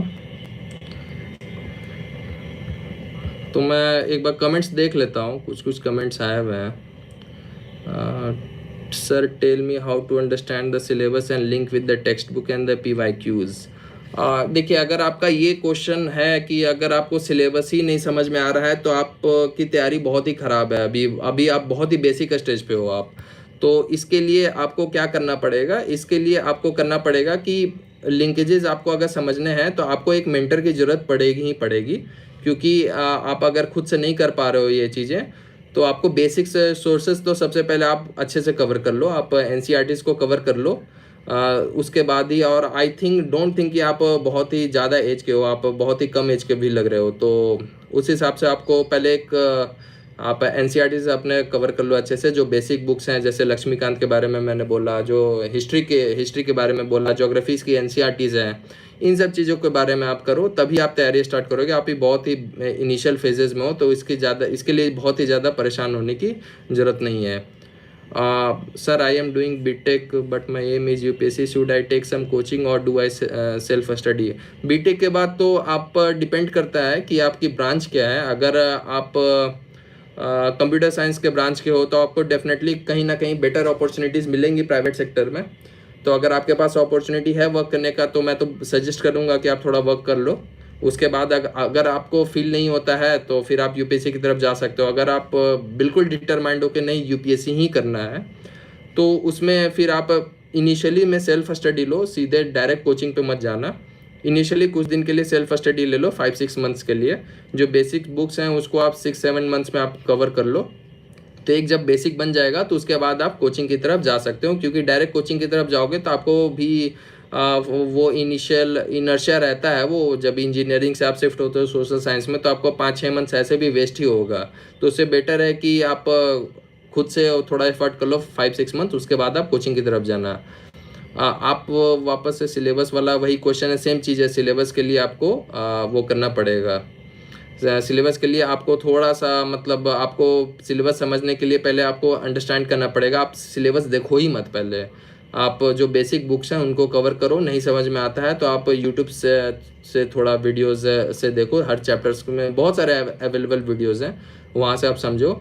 तो जब एक बार आप होलिस्टिक कवरेज कर लोगे बेसिक्स का, उसके बाद आपको सिलेबस समझ में आना शुरू हो जाएगा। डायरेक्ट लिंक मत करो टेक्स्ट बुक से, पीवाईक्यू से। ये बहुत ही आप हायर स्टेज पे जंप करना चाह रहे हो, जबकि आप अभी बहुत ही बेसिक स्टेज पे हो। हिस्ट्री ऑप्शनल बैड चॉइस, पता नहीं भाई, आइडिया नहीं है मुझे ऑप्शंस का। और कोई भी ऑप्शनल हार्ड नहीं होता है, क्योंकि हिस्ट्री में भी मैंने सुना है कि 305 आई थिंक नौसीन टॉपर थी, वो 2024 या 5 की, तो उनके मार्क्स आए हुए हैं। तो ऐसा कुछ नहीं है कि कोई ऑप्शनल अच्छा होता है चाहे ख़राब होता है। Sir for economic micro economics के लिए यार थोड़ा सा माइक्रो इकोनॉमिक्स ज़रूरी होता है इनिशियली। अगर आपको समझना है सप्लाई, डिमांड एंड सप्लाई अगर आपको समझना है तो आपको इकोनॉमिक्स के लिए मैक्रो इकोनॉमिक्स से पहले आपको माइक्रो इकोनॉमिक्स समझना पड़ेगा। और सबसे बेसिक होता है, सबसे ईजी पार्ट होता है। शिवेन सर ने इसको बहुत अच्छे से पढ़ाया हुआ है, तो अगर आप वहाँ से देख सकते हो उनके नोट से, तो वो बहुत ईजी है माइक्रो इकोनॉमिक्स। तो वो आपको समझ में आ जाएगा। इकोनॉमिक्स के लिए मैं स्पेशली बताऊंगा आप एनसीईआरटीज़ मत पढ़ो, क्योंकि एनसीईआरटीज़ थोड़ा सा डिफ़िकल्ट लैंग्वेज है उसका। चीज़ों को बहुत ही कॉम्प्लिकेटेड तरीके से समझाया हुआ है, तो वहाँ पर आप थोड़ा किसी एक्सपर्ट का आप हेल्प ले सकते हो। सेकेंड ईयर हो आप बीआईटी बीटेक एनआईटी त्रिची में, मैं आपको सजेस्ट करूँगा कि आप यूपीएससी की तैयारी के लिए अभी मत सोचो। थर्ड ईयर या फोर्थ ईयर में आप सोचना शुरू कर सकते हो, just because of the reason, क्योंकि अगर आप इधर आप जाते हो तो हो सकता है कि आपका जो एकेडमिक का स्कोर है वो थोड़ा कम हो जाए, और इंटरव्यूज़ ये सब में चीज़ें फ़र्क पड़ती हैं। अगर आपके पास एक अच्छा सीजीपीए होगा तो बोर्ड आपको सिंसियर स्टूडेंट के तरह से ही देखेगा, और वो थोड़ा सा एक पॉजिटिव इफेक्ट डालता है। अगर आप पूरा प्रिपरेशन पे ही फोकस कर दोगे तो आपके उधर कम हो जाएगा। आप थर्ड अटेम्प्ट के बाद सोचो, ये थर्ड ईयर के बाद सोचो, तो वो एक बेटर प्लान सूट करता है मेरे हिसाब से। बाकी आप अगर अभी से करना चाहते हैं तो फिर अभी आपको चीज़ें अभी उतनी समझ में नहीं आएंगी, आपको फिर वही 6-7 महीने अभी आपको बेसिक्स करना पड़ेगा अच्छे से। तो बेसिक्स अगर करोगे तो 6-7 महीने ऐसे भी लग जाएंगे, थर्ड ईयर में वैसे भी पहुंच जाओगे, थर्ड ईयर ख़त्म हो जाएगा वो, उसके बाद ही आप तैयारी स्टार्ट करो। और क्या है, एक सेकेंड, काफ़ी ज़्यादा कमेंट्स हैं। हाउ टू ऐसे गाइडेंस, ऐसे के लिए ऐसे थोड़ा सा ऐसे है ना, एक सेकेंड, नहीं और भी हैं ऊपर, एक second. How to start preparation हो गया। ऐसे गाइडेंस में ऐसे गाइडेंस के लिए यार देखो आप, आजकल मेरे हिसाब से तो एआई एक चैट जीपीटी एक बेटर सोर्स हो गया है ऐसे के लिए, क्योंकि ऐसे एक नेचुरलिस्टिक आर्ट होता है जो आप जो अगर आप स्कूल में अच्छे होते हो इंग्लिश ये सब में, तो आप जनरली ऐसे आप अच्छा लिख देते हो। मतलब कोई वो एक आर्ट होता है जो कि इनबिल्ट होता है, कोई अलग से बिल्टअप नहीं होता है। अगर आप बिल्टअप देखोगे तो उसमें बहुत ज़्यादा एफर्ट लगेगा, आपको कोड्स समझने पड़ेंगे, ये सब करना पड़ता है। तो आप चैट जीपीटी का हेल्प ले सकते हो। चैट जीपीटी को आप प्रॉम्प्ट दो, मैं आपको बता देता हूँ। प्रॉम्प्ट में उसको आप डालो कि this is my essay, please give me the structure, what should be the structure of this एसे, तो वो आपको स्ट्रक्चर बना के दे देगा। उसमें बोलो कि what should I write in these components, give me so that I can maintain some flow in that. तो ऐसे करके आप स्ट्रक्चर दोगे ना तो आपको एक बढ़िया सा वो दे देगा। अगर आप उसको बोलोगे अपना ऐसे आप दिखाना भी चाहते हो तो अपलोड कर दो उसको, तो वो आपको चेक करके बता देगा कि आपके कहाँ पर इंग्लिश में मिस्टेक्स हो रहे हैं, ग्रामेटिकल मिस्टेक्स हो रहे हैं, ये सब आपको चैट जीपीटी करके दे देगा। तो आप इनिशियली इसे करके देखो, अगर आपको नहीं अगर अच्छा फील होता है तब आप मेंटर के पास जा सकते हो। एक प्रॉब्लम है कि मेंटर्स भी यहाँ कोई एक्सपर्ट नहीं है, वो भी यूपीएससी की तैयारी ही कर रहे थे, तो ऐसा कोई ऐसे के लिए कोई इंग्लिश का एक्सपर्ट तो है नहीं कोई यहाँ पर आपको मार्केट में। तो पहले आप ये चीज़ें करके देखो, उसके बाद आप जो प्रूवन जो अच्छे मेंटर्स हैं फिर आप उनके पास जाओ। तो आप 1-2 महीना पहले ऐसे ही ट्राई कर लो चैट जीपीटी से, और उसके बाद फिर आप रिव्यू के लिए आप उनके पास जाना। Class 10th percentage of yours, यार एक्चुअली मैं हमेशा से टॉपर ही रहा हूँ स्कूल टाइम से ही, तो मेरे तो 100% ही था, वो जो भी 10 से जीपीए आते थे तो मेरा फुल ऑन फुल था, 10 से जीपीए था। स्ट्रैटेजी फॉर प्रीलिम्स यार मैंने बता दिया है आपको पहले ही। एजुकेशनल बैकग्राउंड यार मेरा आईआईटी बैकग्राउंड है, Indian Institute of Technology Bhubaneswar से था मैं। सिविल इंजीनियरिंग है मेरा, 2020 में पास आउट हूँ मैं। सर आपकी education college graduation 10th stream, एक सेकेंड,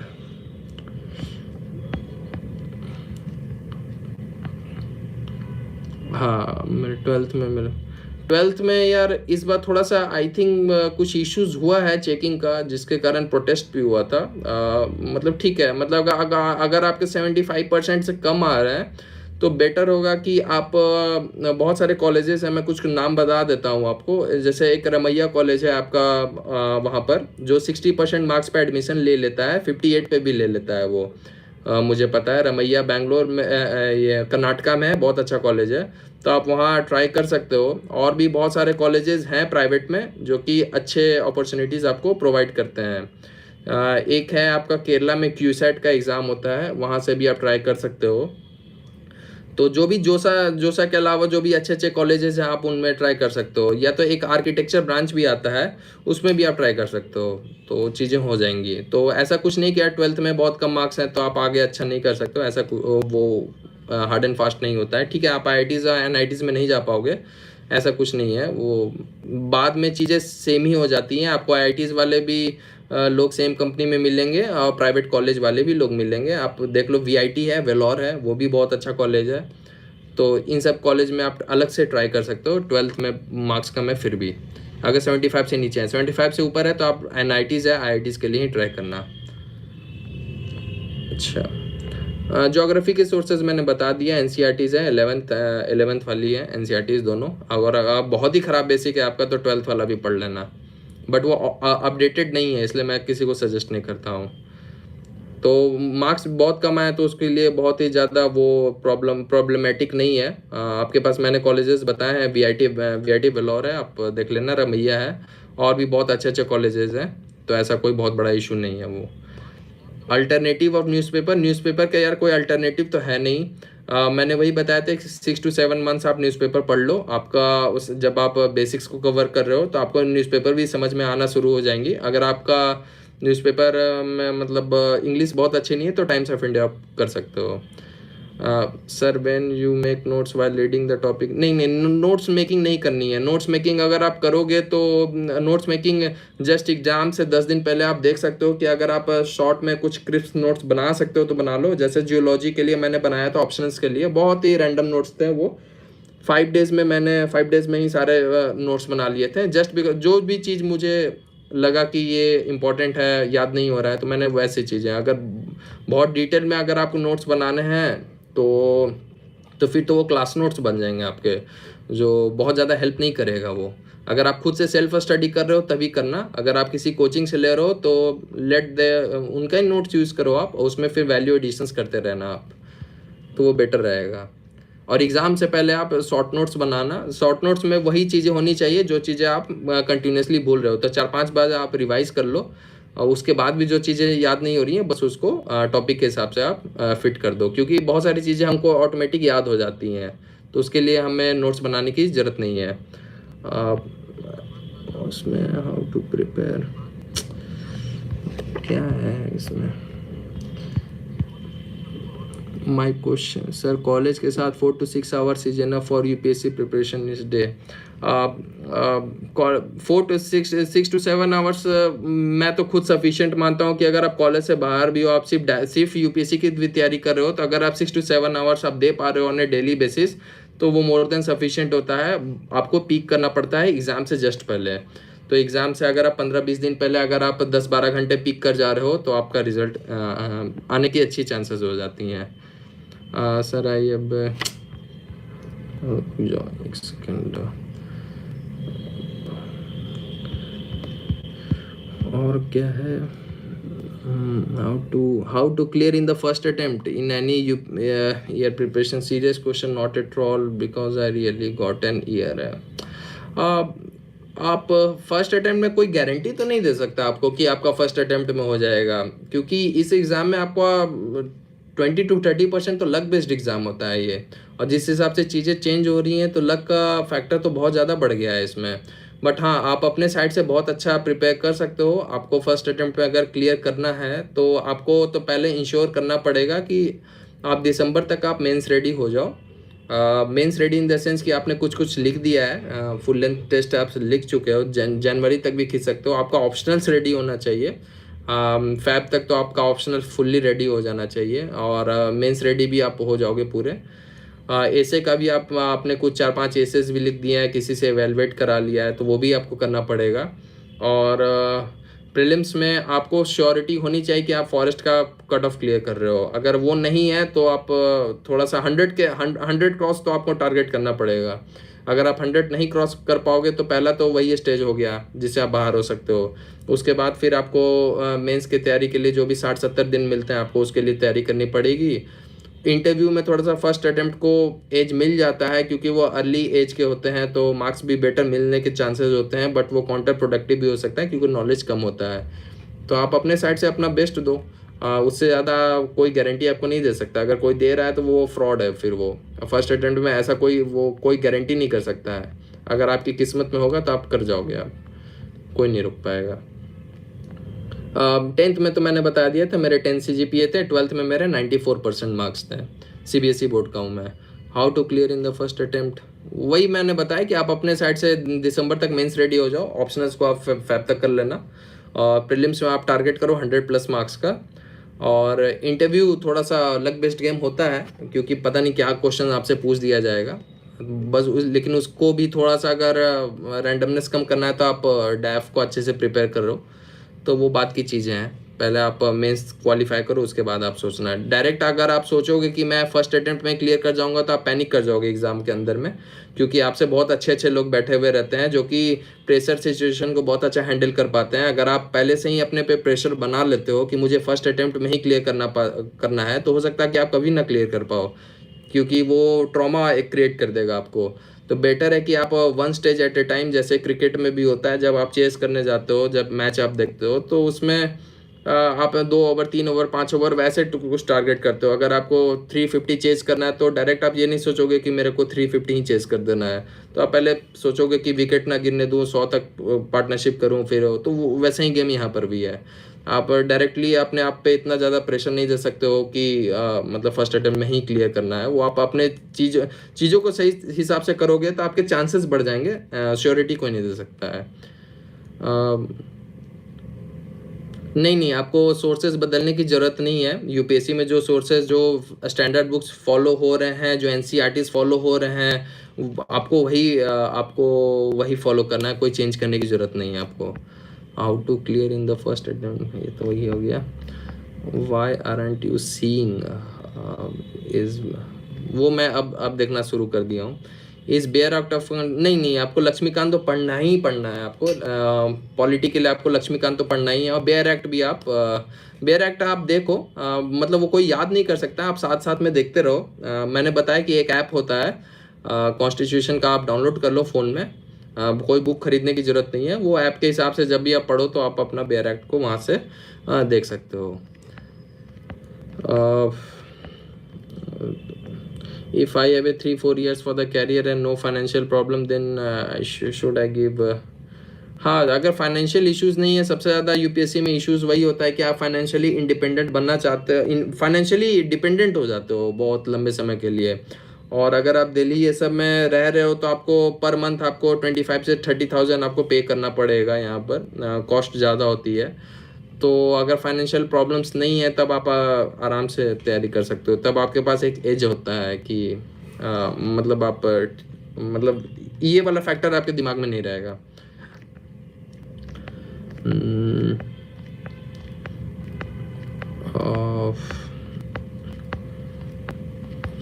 आई थिंक हो गया है।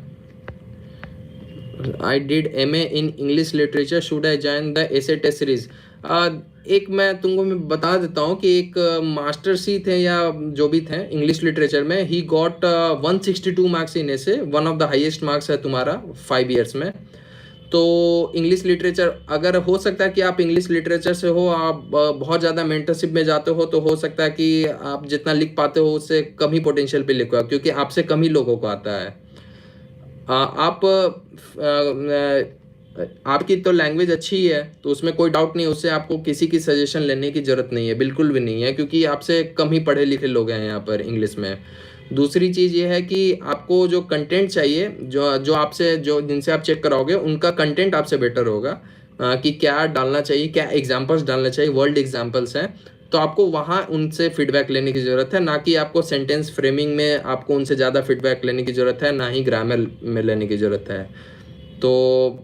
तो वो वाला फैक्टर आप कंसिडर कर लो कि यूपीएससी में यूपीएससी रिलेटेड एडमिनिस्ट्रेटिव एग्जाम्पल्स होने चाहिए, क्या क्या रूल्स एंड रेगुलेशंस है वो आप डाल सकते हो, स्कीम्स डाल सकते हो, तो इन सब चीज़ों के लिए आप मेंटरशिप लेना, ग्रामर ये सब पे नहीं, कि कैसे आप सेंटेंस फ्रेमिंग करो, आपकी लैंग्वेज ख़राब है, आपका फ्लो ख़राब है, वो सब आपका नेचुरली अच्छा होना चाहिए, और होगा भी आपका। How to 1 month is late for the state PCS? एक सेकेंड, आप स्पैम मत करो, एक ही क्वेश्चंस को बार बार मत करो, क्योंकि जो जेन्युइन क्वेश्चंस है मैं उनको ले ही नहीं पा रहा हूँ। बार बार एक ही क्वेश्चंस को मत करो, मैं सारे क्वेश्चंस का जवाब दे दूंगा, बट प्लीज़ वो मत करो आप, फिर इश्यूज हो जाएंगे, फिर जो जेन्युइन क्वेश्चन है वो छूट जा रहा है।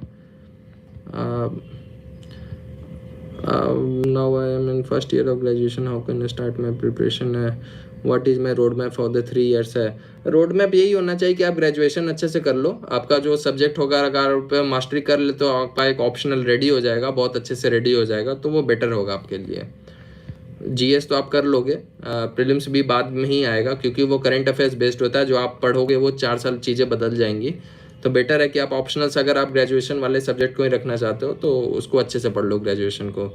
I am just starting but I am not able to write the answer, please tell me, I am very sad, I know but I write in a haphazard manner. सही है, मतलब initially तो आपको इश्यूज होंगे, बहुत ज़्यादा issues होंगे answer writing में। आपको सैड होने की ज़रूरत नहीं है, आपको अपना नॉलेज बढ़ाने की ज़रूरत है, क्योंकि हैप्पीजार्ड मैनर में आप लिख रहे हो क्योंकि आपके पास नॉलेज की कमी है। आपको ये चीज़ें एक्सेप्ट करनी पड़ेगी, जिस दिन चीज़ें एक्सेप्ट करना शुरू कर दोगे, आपको चीज़ें ऑटोमेटिकली आप अपने में इम्प्रूवमेंट कर सकते हो। कोई परफेक्ट तो आंसर लिखता नहीं है, टॉपर्स भी नहीं लिखते, आपने देखा होगा, तो ऐसा कुछ बात नहीं है। आपको समय के हिसाब से ही चेंजेस मिलेंगे, आपको इमीडिएट रिजल्ट्स नहीं मिलेंगे इसमें। एक सेकेंड, एक ही चैट्स बहुत ज़्यादा बार लोगों ने टाइप कर दिए हैं, काफ़ी ज़्यादा है। Sources for the polity mains के लिए लक्ष्मीकांत सफिशिएंट नहीं है, मैं बोल देता हूँ ये चीज़ें, मुझे कोई वो इशू नहीं है बोलने में, ये कि Laxmikanth is not a sufficient source for the polity mains. आप देख सकते हो, आप Magna Carta series Atish Mathur sir का, वो अच्छा है, आप वहाँ से कर सकते हो, मैग्ना कार्टा सीरीज से आप कर लेना। करंट अफेयर्स को कैसे को कितना पढ़ें? करंट अफेयर्स के लिए आप एक हॉलिस्टिक कवरेज है मुदीत जैन सर का, तो मैंने देखा है, मतलब ठीक है, कवरेज अच्छा है उसका, थोड़ा सा बल्कि था लास्ट ईयर, मैंने नहीं किया है। मैं वाजीराम के करंट अफेयर्स के बुकलेट आते हैं जो कि पावर ऑफ प्रीलिम्स होता है, मैं उससे करता हूँ, बट जिस हिसाब से चीज़ें इस साल चेंज हुई हैं, पीआईबी से क्वेश्चंस बहुत ज़्यादा आ गए हैं, तो थोड़ा अभी कोई सोर्स बहुत ज़्यादा रिलायबल नहीं है, तो आप थोड़ा सा वहाँ पर देखना कि मतलब जो गवर्नमेंट के सोर्सेस है जिनके मटेरियल्स बने हुए हैं, अगर वो मैच करना थोड़ा सा आप, तो आप वहाँ से करना तो बेटर रहेगा। मतलब जिसमें आपका गवर्नमेंट के सोर्सेज से ज़्यादा मटेरियल बनाया होगा, टीएच होगा, द हिंदू होगा, द इंडियन एक्सप्रेस होगा, तो वहाँ से करना बेटर रहेगा आपके लिए। नहीं नहीं, प्रीलिम्स और मेंस की तैयारी साथ साथ में होती है, कोई अलग से तैयारी नहीं होती है, दोनों तैयारी साथ में होती है, कोई अलग से नहीं होता है। But I am not able to write the answer, वो तो मैंने बता दिया। पॉलिटी का मेंस का मैंने बता दिया, साथ में तैयारी करनी है। I am just starting, I am not able to answer, वो तो हो गया। How to prepare for current affairs newspaper, current affairs in Hindi medium. यार हिंदी मीडियम के लिए यार कोई मुझे बहुत आइडिया तो नहीं है, बहुत ज़्यादा आइडिया नहीं है, लेकिन इतना मुझे पता है कि कोई बहुत अच्छा पेपर भी नहीं है आपके पास। आप पता कर लेना, लेकिन बहुत अच्छा कोई आई थिंक न्यूज़पेपर भी है नहीं जिसको आप बहुत ही ज़्यादा ट्रस्ट कर सकते हो। तो बेटर है कि जो करंट अफेयर्स मुदित जैन सर करवा रहे हैं वो हिंदी में भी आई थिंक देते हैं, तो वहाँ से आप कर लो, बेटर रहेगा आपके लिए। Prepare for prelims and the mains separately है तुम्हारा। How should I prepare for prelims और mains separately? Prepare for,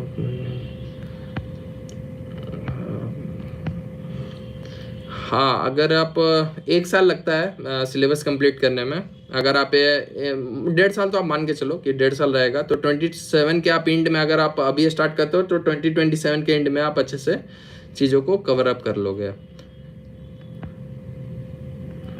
newspaper Hindi medium के लिए मैंने बता दिया, क्योंकि कोई पेपर मुझे नहीं पता कि कोई बहुत अच्छा पेपर है, तो आप मुदित जैन सर का कर लो, वो PIB से कराते हैं तो बेटर होगा, हिट रेशियो अच्छा होगा।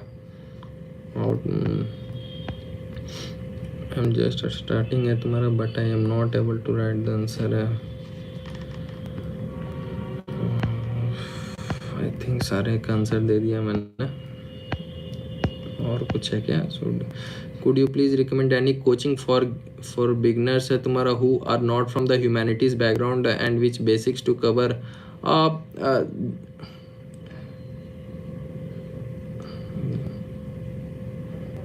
एक सेकेंड,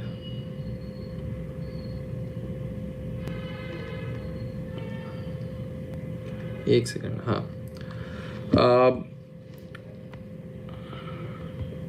कोचिंग के लिए यार मैंने तो ठीक है, मैंने तो वाजीराम से किया था, मैंने फाउंडेशन किया था।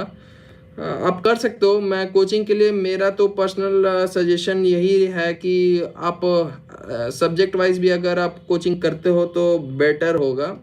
मॉड्यूल वाइज भी आजकल बहुत सारे कोचिंग्स कराते हैं, तो अगर जिनका किसी कोचिंग में पॉलिटी अगर अच्छा है तो आप वहाँ से कर लो, इकोनॉमी वहाँ से अच्छा है तो वहाँ का इकोनॉमिक मॉड्यूल ले लो, साइंस एंड टेक कहीं का अच्छा है तो वो कर लो। अगर वैसे करोगे तो आई थिंक मनी भी सेव होता है और समय भी सेव होता है और कंटेंट भी अच्छा मिलता है। तो मैं थोड़ा सा मतलब यही मानता हूँ मैं, अभी अभी इतने साल प्रिपरेशन के बाद, 4 साल के बाद, तो मेरा यही है मानना अभी।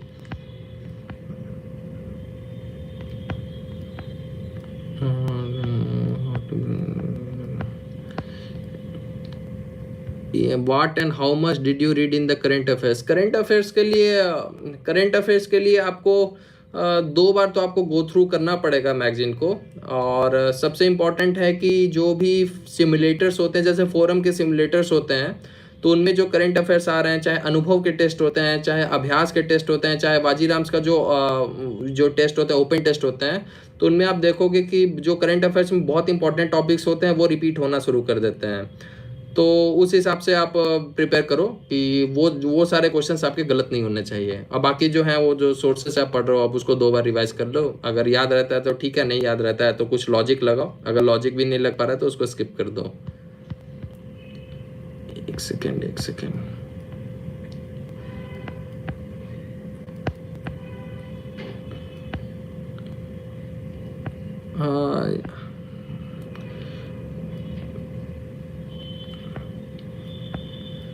आई थिंक मैंने सारे का आंसर दे दिया है।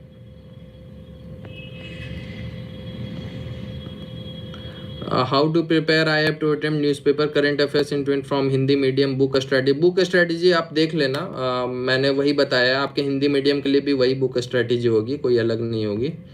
तो आप एक बार पहले का वीडियो देख लेना। सर साइंस एंड टेक्नोलॉजी का सेल्फ स्टडी कैसा रहेगा? हाँ ठीक है, आप कर सकते हो। 6, 7, 8 के लिए तो आपको करना पड़ेगा, लेकिन वो साइंस है, साइंस एंड टेक्नोलॉजी नहीं है। Science and technology current affairs based होता है, वो द हिंदू से बेटर कवरेज होता है, लेकिन अगर उतना आप पढ़ नहीं पाओगे तो जो भी कराते हैं अलग से जो मॉड्यूल्स आते हैं, साइंस एंड टेक के आता है, एक शिविन सर का भी आता है, राहुल सर जो वाजीराम में, उनका बहुत अच्छा है, बायोलॉजी वाला पार्ट जो भी है वो पढ़ाते हैं। विनोय कृष्णा है, वहाँ वहाँ मैंने वो भी उनका सोर्स पढ़ा है, तो वो भी अच्छा है काफ़ी, तो आप कर सकते हो।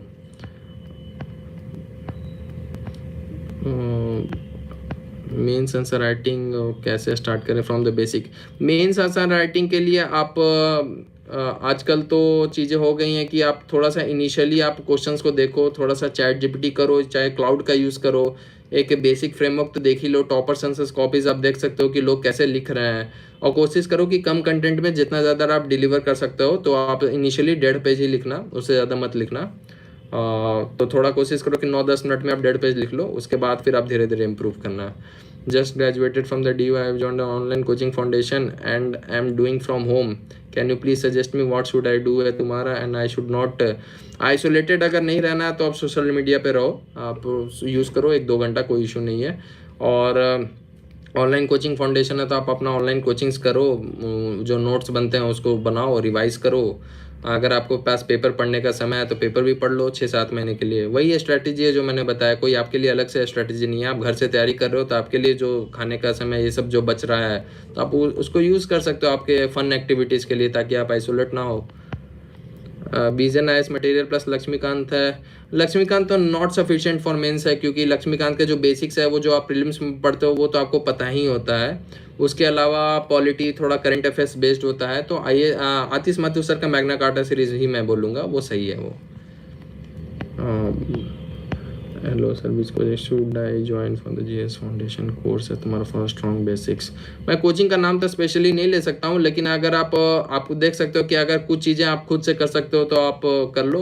बाकी module based coaching, module based भी होता है बहुत सारे कोचिंग्स में, तो आप कर सकते हो। अगर आपको बिल्कुल भी एकदम नहीं नॉलेज है कि कैसे स्टार्ट करना है, तब आप जीएस फाउंडेशन कोर्स किसी भी कोचिंग से ले लो, मैं किसी का नाम नहीं ले रहा है यहाँ पर। अच्छा, बीपीएससी है 11th में। बीपीएससी के लिए यार 11th में नहीं, अभी आप बहुत छोटे हो यार, ग्रेजुएशन करो आप पहले, उसके बाद आप करना तैयारी। स्कूल से तैयारी मत करो ये सब चीज़ों का, बर्नआउट हो जाओगे आप।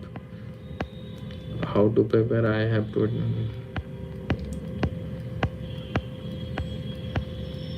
ज्योग्राफी सोर्सेज मैंने बता दिया, एनसीईआरटी से है। मेंस के लिए ज्योग्राफी के सोर्सेज, मेंस के लिए ज्योग्राफी का सोर्सेज के लिए आप विजन है, इसका भी एक अपडेटेड मटेरियल आता है ज्योग्राफी का, आप वहाँ से भी कर सकते हो मेंस के लिए, वो ठीक ठाक मटेरियल है उसका, वो कर सकते हो आप। मैंने देखा था, मेरे को सही लगा था वो। ज्योग्राफी मेरा ऑप्शनल भी था तो पहले सीएसई में, तो ठीक है, मतलब सही है वो मटेरियल, कर सकते हो आप।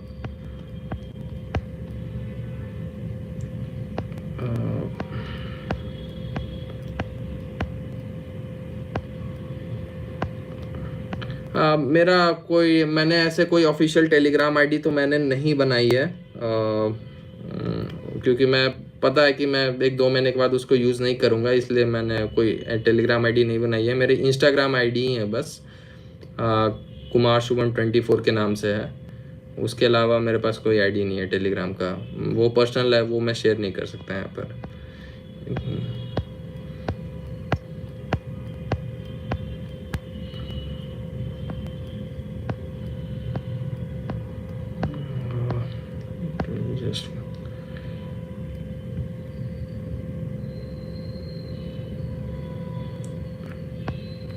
ये मैं समझा नहीं question, it will be done just by taking the module, मैं समझ नहीं पाया इसका। मॉड्यूल मैं बता रहा था कि अगर आप देख लो, जैसे कुछ कुछ चीज़ें हैं, जैसे पॉलिटी अगर आपको लगता है कि आप खुद से पढ़ सकते हो, साइंस अगर खुद से पढ़ सकते हो, तो बाकी जगह से आप मॉड्यूल बेस्ड कोचिंग ले लो। जैसे इकोनॉमी के लिए कुछ मॉड्यूल है तो वो ले सकते हो, पॉलिटी के लिए ले सकते हो, वो ले लो। अगर आपको लगता है कि सबके लिए आपको ज़रूरत है तो आप जीएस फाउंडेशन कोर्स ले लो पूरा, वो चलेगा, पूरे 1 साल चलेगा वो।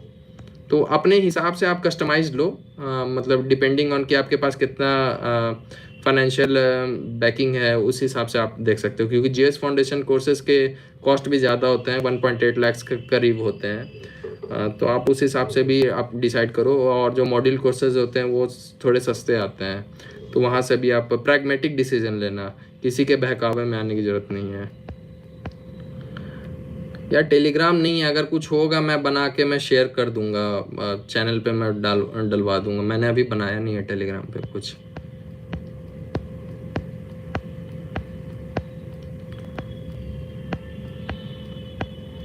मेरी इंस्टाग्राम ही आईडी है बस, वही कुमार शुभम 24 है, और कुछ नहीं है।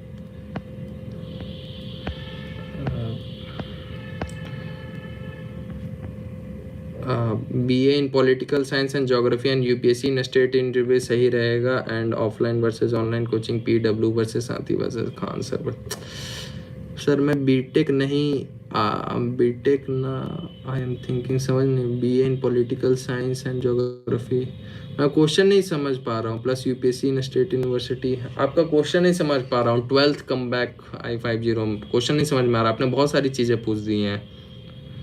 बीए आप कर सकते हो, अगर जो मेरे को समझ में आ रहा है। बीटेक ठीक है, बीटेक में फ़ायदा क्या होता है कि बीटेक में आपको इमीडिएट जॉब मिल जाता है। बीए में फिर आपको मास्टर्स करना पड़ेगा, फिर आपको नेट GRF ये सब का एग्ज़ाम देना पड़ेगा। तो अगर आप बीटेक करते हो, आप इंजीनियरिंग करते हो, तो आपके पास एक ऑप्शन होता है कि आप 4 ईयर के बाद आपके हाथ में एक जॉब होगी। BA और MA डेफिनेटली आपको एज देगा यूपीएससी ये सब प्रिपरेशन में, और स्टेट यूनिवर्सिटीज़ में मतलब BPSC ये सब कोच में भी आपको हेल्प करेगा वो। और ऑफलाइन वर्सेस ऑनलाइन कोचिंग आपके पे डिपेंड करता है कि अगर आप के पास घर पे पढ़ाई हो जाती है आपके पास, तो आप ऑनलाइन कोचिंग आप ले सकते हो। अगर आपको लगता है कि 6-7 महीने मैं दिल्ली में आना चाहता हूँ, या किसी और स्टेट में, पटना हो गया, लखनऊ हो गया, इलाहाबाद हो गया, आप जाना चाहते हो, तो आप जाके कर लो, एक आइडिया ले लो, फेयर आइडिया कि किस तरह का कंपटीशन है। अकेले पढ़ने से बेटर होता है कि एक बार थोड़ा सा आप आइडिया ले लो, उसके बाद आप वापस से भी घर पे आके पढ़ सकते हो, डिपेंडिंग ऑफ आपका फाइनेंशियल कंडीशन क्या है। और PW वर्सेस साथी IAS versus Khan sir versus दृष्टि, ये बिल्कुल ही अलग अलग है। दृष्टि आई थिंक हिंदी मीडियम के लिए तो लोग दृष्टि ही प्रेफर करते हैं, बाकी भी हैं, लेकिन पुराना जो वही चला आ रहा है। विजन IAS भी ठीक ही है, मतलब अब मैं इसमें क्या बताऊं, अब सब में कुछ कुछ अच्छा है, सब में कुछ कुछ ख़राब है। मैं ओपनली तो कमेंट नहीं करूंगा, मुझे तो चीज़ें पता है सारे कोचिंग्स के बारे में, बट मैं ऐसे ओपनली कमेंट में नहीं बता सकता। मैं यही बोलूँगा कि अगर आपको लगता है कि आप खुद से कर सकते हो, तो पहले आप खुद से ही करो। और कुछ कुछ चीज़ें जो अच्छी हैं, वो अगर फाउंडेशन कोर्स में आप जाना चाहते हो, सारथी IAS से तो मैंने किया था मेंस की तैयारी, ठीक है, अच्छे है, मतलब मैंने सारथी से किया है, मैंने विज़न से मैंने अभ्यास के टेस्ट सीरीज लिए हैं। तो इन दोनों के अलावा मैंने ना, मुझे दृष्टि के बारे में उतना आइडिया है, ना खान सर के बारे में, ना PW के बारे में उतना आइडिया है। सारथी से मैंने किया है, रिलेटिवली गुड है, अच्छा था, कोई ख़राब नहीं था। विज़न IAS भी ठीक है, इन दोनों के बारे में अच्छे से पता है। इकॉनमी स्ट्रेटजी के लिए यार मुझे जो लगा था कि आप वो अच्छा है, शिविन सर का जो मॉड्यूल आता है GS3 का मॉड्यूल, इकॉनमी का मॉड्यूल, आई थिंक सबसे अच्छा मुझे तो वही लगा था। मैंने इकॉनमी बहुत जगह से किया था, मुझे समझ में नहीं आता इकॉनमी, बट मेरे को रिलेटिवली बहुत अच्छा लगा था सर का एक्सप्लेन करने का तरीका, वो मतलब जो तरीका है, जो लॉजिक, मतलब एक बेसिस है रटने के वाला चीज़, सब्जेक्ट है भी नहीं वो। इकॉनमी तो थोड़ा मुझे टफ लगता ही है, तो सर वाला अच्छा था, शिविन सर का मॉड्यूल। मॉड्यूल क्लास ही होते हैं एक्चुअली में, आप कंफ्यूज कर रहे हो, मॉड्यूल क्लास ही होते हैं। मॉड्यूल इन द सेंस कि मतलब 10 सब्जेक्ट की जगह आपने 2, 3, 4 का मॉड्यूल ले लिया है, तो वो क्लासेस ही होते हैं, तो कंफ्यूज मत करो आप उससे।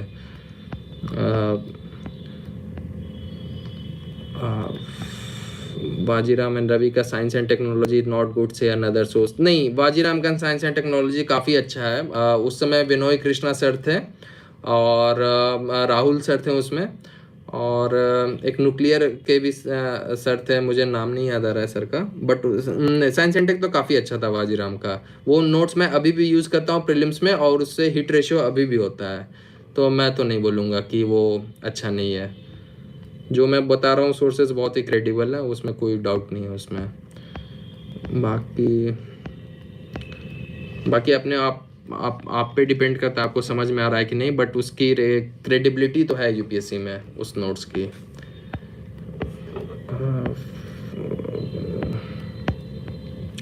ठीक है, तो अब आई थिंक सेशन को एंड करता हूँ मैं।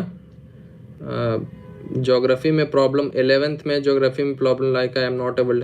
हाँ 11th वाला मैंने एक्सप्लेन किया वीडियो में, आप वापस से देखना कि उसको कैसे कवर अप करना है। 11th वाला जो है वो डिफ़िकल्ट है, आपको यूट्यूब पे सर्च करना पड़ेगा उन टॉपिक्स के बारे में, आपको उनका विजुअल रिप्रेजेंटेशन देखना ही पड़ेगा, नहीं तो 11th क्लास की ज्योग्राफी आपसे हैंडल नहीं हो पाएगी अनलेस कि you are an optional subject आपके पास है। तो अगर आप जी सी लॉन्ग के भी बुक आती है बट वो और डिफ़िकल्ट हो जाएगा और कॉम्प्लेक्स हो जाएगा। तो मैं तो यही सजेस्ट करूँगा कि आप यूट्यूब पे सर्च करिए उन टॉपिक्स को, अगर आपको लगता है कि उससे भी नहीं होगा तब आप किसी कोचिंग का यूज़ कर सकते हो। मैंने शब्बीर सर से पढ़ा था ज्योग्राफी के लिए, शब्बीर सर से अच्छा मुझे नहीं लगता कि कोई ज्योग्राफी एक्सप्लेन करता है पूरे यूपीएससी इंडस्ट्री में, तो मैंने वहीं से किया था। तो मैंने बता दिया, सर का भी नाम बता दिया।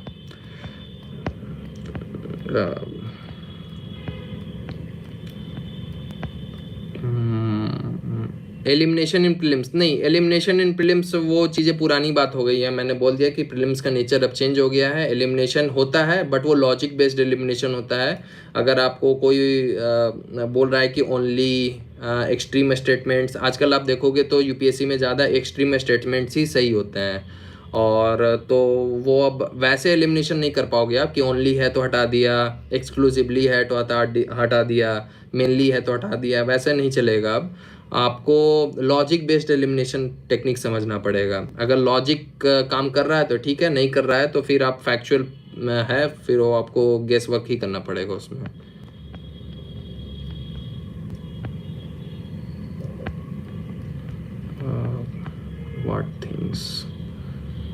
what things should be avoided in preparation, what mistakes you did during preparation, and what things you did that got you selection। मैंने मतलब यार मिस्टेक्स इन द सेंस होता है कि कभी आंसर राइटिंग प्रैक्टिस अच्छे से नहीं किया तो मेंस रुक गया, ढंग से टेस्ट सीरीज अगर नहीं लगाया प्रीलिम्स के पहले, तो खैर मेरा प्रीलिम्स कभी रुकता नहीं है, चाहे मैं टेस्ट दूं चाहे ना दूं, डिपेंड हो, कोई मतलब नहीं है उससे, मेरा प्रीलिम्स कभी नहीं रुकेगा। तो मेंस में बस वही प्रॉब्लम हो जाती है कभी कभी कि आप आंसर राइटिंग सही से नहीं किए, सही मेंटरशिप में आप नहीं गए हो, तो आपका समय किल हो जाता है, और समय भी बहुत ज़्यादा किल हो जाता है, तो वहाँ पर थोड़ा सा देखना पड़ता है हमें।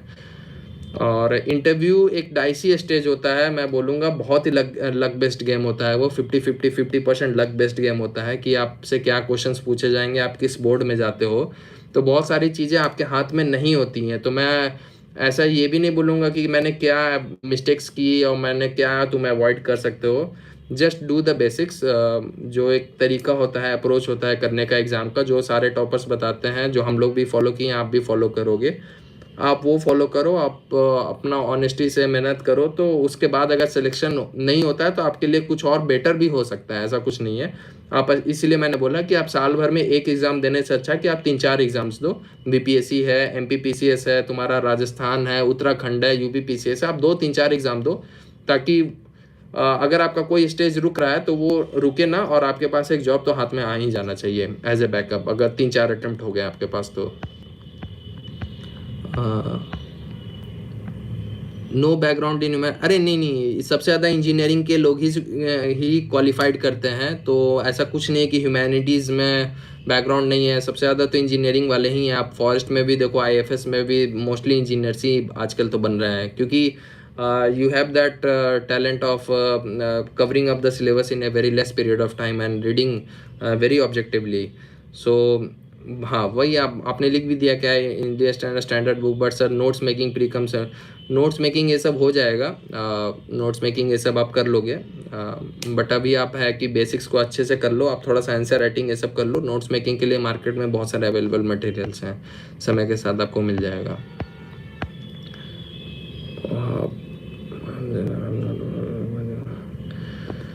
हाँ मैंने कोचिंग लिया था, मैंने ऑफलाइन कोचिंग लिया था, मैंने फाउंडेशन कोर्स जीएस वाजीराम से किया, वाजीराम एंड रवि से किया 2023 में।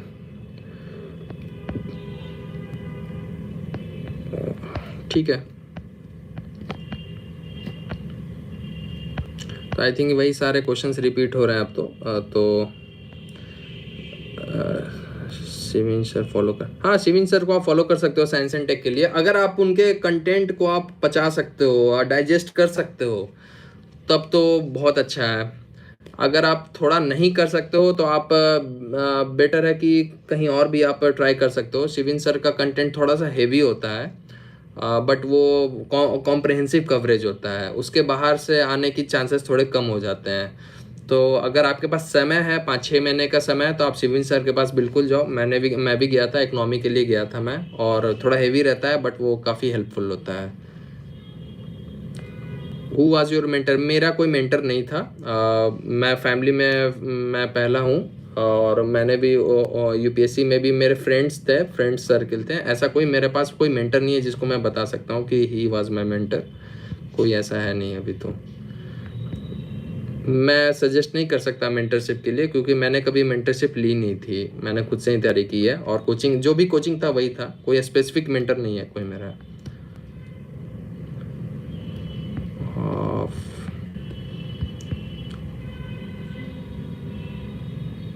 हाँ ठीक है। अब माई ईयर्स 2028 के लिए तो आपके पास बहुत समय है, आप आराम से 1.5 साल तैयारी कर सकते हो। उसके बाद फिर ऑप्शनल कर लो आप, 6-7 महीने में ऑप्शनल कर लो आप, और उसके बाद फिर आप जीएस में लग जाना नेक्स्ट ईयर से, तो आप कर लोगे आप। अच्छा, शिविन सर का तो मैंने बता दिया। ठीक है, ठीक है। तो I think how much time actually does it take, मतलब आपको कवर अप करने के लिए आपको 1.5 साल देना पड़ेगा इस एग्ज़ाम में मिनिमम। आपको अगर फर्स्ट अटेम्प्ट में भी क्लियर करना है तो आपको 2.5 साल लगेंगे, 2 से 2.5 साल लगेंगे। उससे पहले आप फाइनल रिजल्ट आने तक, उससे पहले आप क्लियर नहीं कर पाओगे इस एग्ज़ाम को, अगर फर्स्ट अटेम्प्ट में भी क्लियर करते हो तो। प्रॉब्लम्स प्रिपरेशन में तो आएंगी ही। तो या तो आप कोचिंग का सपोर्ट ले लो, लेकिन जनरली मैं खुद पे ही रिलाई करता था बहुत ज़्यादा, क्योंकि आजकल तो यूट्यूब है, चैट जीपीटीज़ हैं, बहुत सारे एनिमेटेड वीडियोस होते हैं जो आपको बेटर समझा सकते हैं, और आपको सोर्सेज को अपने लिमिटेड नहीं रखना है। मैं हमेशा बताता हूँ कि जब आप इनिशियली आप तैयारी कर रहे हो, तो आप अगर आपको 4-5 वीडियोस भी देखने पड़ते हैं यूट्यूब पे, तो आप देखो, हमेशा कुछ ना कुछ नया सीखोगे। जब एक बार आपका चीज़ें सॉर्टेड हो जाएंगी, उसके बाद आप सोर्सेस को अपना लिमिट रखो। जब आप इनिशियली सीख रहे हो तो बहुत ज़्यादा लिमिट करने की ज़रूरत नहीं है आपको। जहाँ से भी आपको हेल्प मिल रही है आप हेल्प ले लो, क्योंकि कॉन्सेप्ट्स को समझना इंपॉर्टेंट है। ये नहीं कि अगर लक्ष्मीकांत है वो नहीं समझ में आ रहा तो कुछ और पे जाऊंगा ही नहीं मैं, नहीं, ऑफ कोर्स अब जाओ। यूट्यूब पे है, कोई कोर्सेज हैं तो देख लो आप, फ्री कोर्सेज हैं, अगर कहीं पेड कोर्सेज भी हैं तो आप जाके ले लो। समझना इंपॉर्टेंट है पहले। नोट्स मेकिंग मैं हमेशा ऑफलाइन के लिए ही सजेस्ट करता हूँ। मैं ऑनलाइन को कोई मैं बहुत बड़ा शौकीन नहीं हूँ, क्योंकि एट द एंड आपको हाथ से ही आंसर राइटिंग करनी पड़ती है, तो जितना ज़्यादा आप लिखोगे आपके लिए बेटर होगा। ऑनलाइन नोट्स तो आप बना ही रहे हो, व्हाट्सएप इंस्टाग्राम पे तो चैट लिख लिख के तो आप नोट्स ही बना रहे हो एक तरीके से, तो क्या है, क्यों ही करना ऑनलाइन नोट्स। बहुत सारे लोग करते हैं, बहुत सारे टॉपर्स किए, मैं नहीं करता, और ना मैं कभी किसी को सजेस्ट करूँगा।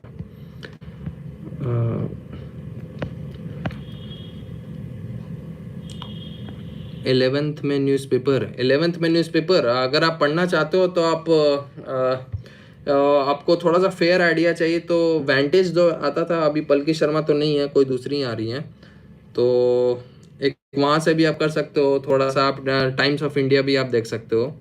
चैट जीपीटी का आंसर रिव्यू अगर प्रो वर्जन है तो हेल्प करेगा आपको, नॉर्मल वर्जन हेल्प नहीं करेगा। इन्वायरमेंट का सोर्स है, आप शंकर आईएएस से पढ़ सकते हो इन्वायरमेंट के लिए आप शंकर आईएएस का बुक ठीक है, रिलेटिवली अच्छा है, और 12th की एनसीईआरटीज़ की लास्ट के 4 चैप्टर्स भी ठीक हैं, तो वहाँ से आप कर सकते हो। और ठीक है, problems in the sense that not regarding understanding topic bit like about when to do any particular thing even during mains period in less amount of that there is so much to do है तुम्हारा। हाँ, mains में तो बहुत सारी चीज़ें होती हैं, 3 मंथ्स में होता है। तो वही है कि जो टॉपिक्स आपके अच्छे हैं आप उनको और अच्छा कर लो, जो थोड़ा सा अच्छे नहीं है उस पर बहुत ज़्यादा वर्क करने से आपको बहुत ज़्यादा हेल्प नहीं मिलेगा कम समय में, तो उनको एवरेज कर लो, लेकिन जो अच्छा है उनको बहुत अच्छा करके चले जाओ। यही कर सकते हो आप 3 मंथ्स में, उससे ज़्यादा नहीं कर सकते हो आप। लक्ष्मीकांत सफिशिएंट है प्रीलिम्स के लिए, सफिशिएंट तो है, मतलब थोड़े से पैटर्न चेंजेस हो रहे हैं, बट मेंस के लिए सफिशिएंट नहीं है लक्ष्मीकांत।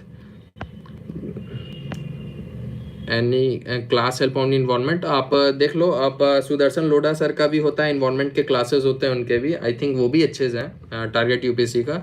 या तो शिविन सर का भी आप देख सकते हो, इन्वायरमेंट का मैंने किया है मेंस के लिए, तो अच्छा है वो भी इन्वायरमेंट का। और शंकर आईएएस आपका बेसिक्स के लिए अच्छा है। बुक लिस्ट मैंने बता दिया। अकाउंटेंसी का मुझे कोई आइडिया नहीं है, कॉमर्स एंड अकाउंटेंसी का नहीं बता पाऊँगा। नहीं सॉरी, कॉमर्स एंड अकाउंटेंसी का नहीं बता पाऊँगा। एक आई थिंक एक कोचिंग तो है, मैंने देखा है ORN में, श्योर नहीं हूँ मैं, आप सर्च कर लेना। मुझे नाम नहीं याद है, बट एक कोचिंग तो है। फियर ऑफ सिलेक्शन को टैकल करने के लिए यही है कि आपको मल्टीपल एग्जाम्स देने पड़ेंगे। अगर आप सिर्फ यूपीएससी पे ही रिलाई करते हो तो आपको हमेशा फियर रहेगा, क्योंकि यूपीएससी हमेशा एक अनप्रडिक्टेबल है। कोई ज़रूरी नहीं है कि आप 6 अटेम्प्ट्स में आप निकाल पाओ। तो बेटर है कि आप स्टेट पीसीएस को भी दो। जैसे ही एक रिजल्ट भी होता है तो थोड़ा सा आपको कॉन्फिडेंस मिलेगा, तो वो फियर आपका चला जाएगा। मैंने फॉलो किया था आंसर राइटिंग के लिए। इनिशियली जो कोचिंग्स में इनिशियली कराते हैं वही लिखता था, और टेस्ट देता था अपने साइड से। फोरम है SK MGP देता था मैं, तो वहीं करता था। बहुत सारे टेस्ट दिया मैंने, तो एक ही कोचिंग नहीं है, वाजीराम के भी दिया, फोरम के भी दिया हूँ, नेक्स्ट आइस के भी दिया हूँ, विज़न के दिया हूँ। तो मतलब वही है, जितना ज़्यादा प्रैक्टिस करोगे सही रहेगा। CP Kosal sir, what is the involvement? यार मुझे नहीं पता इनके बारे में, आप क्या पूछ रहे हो।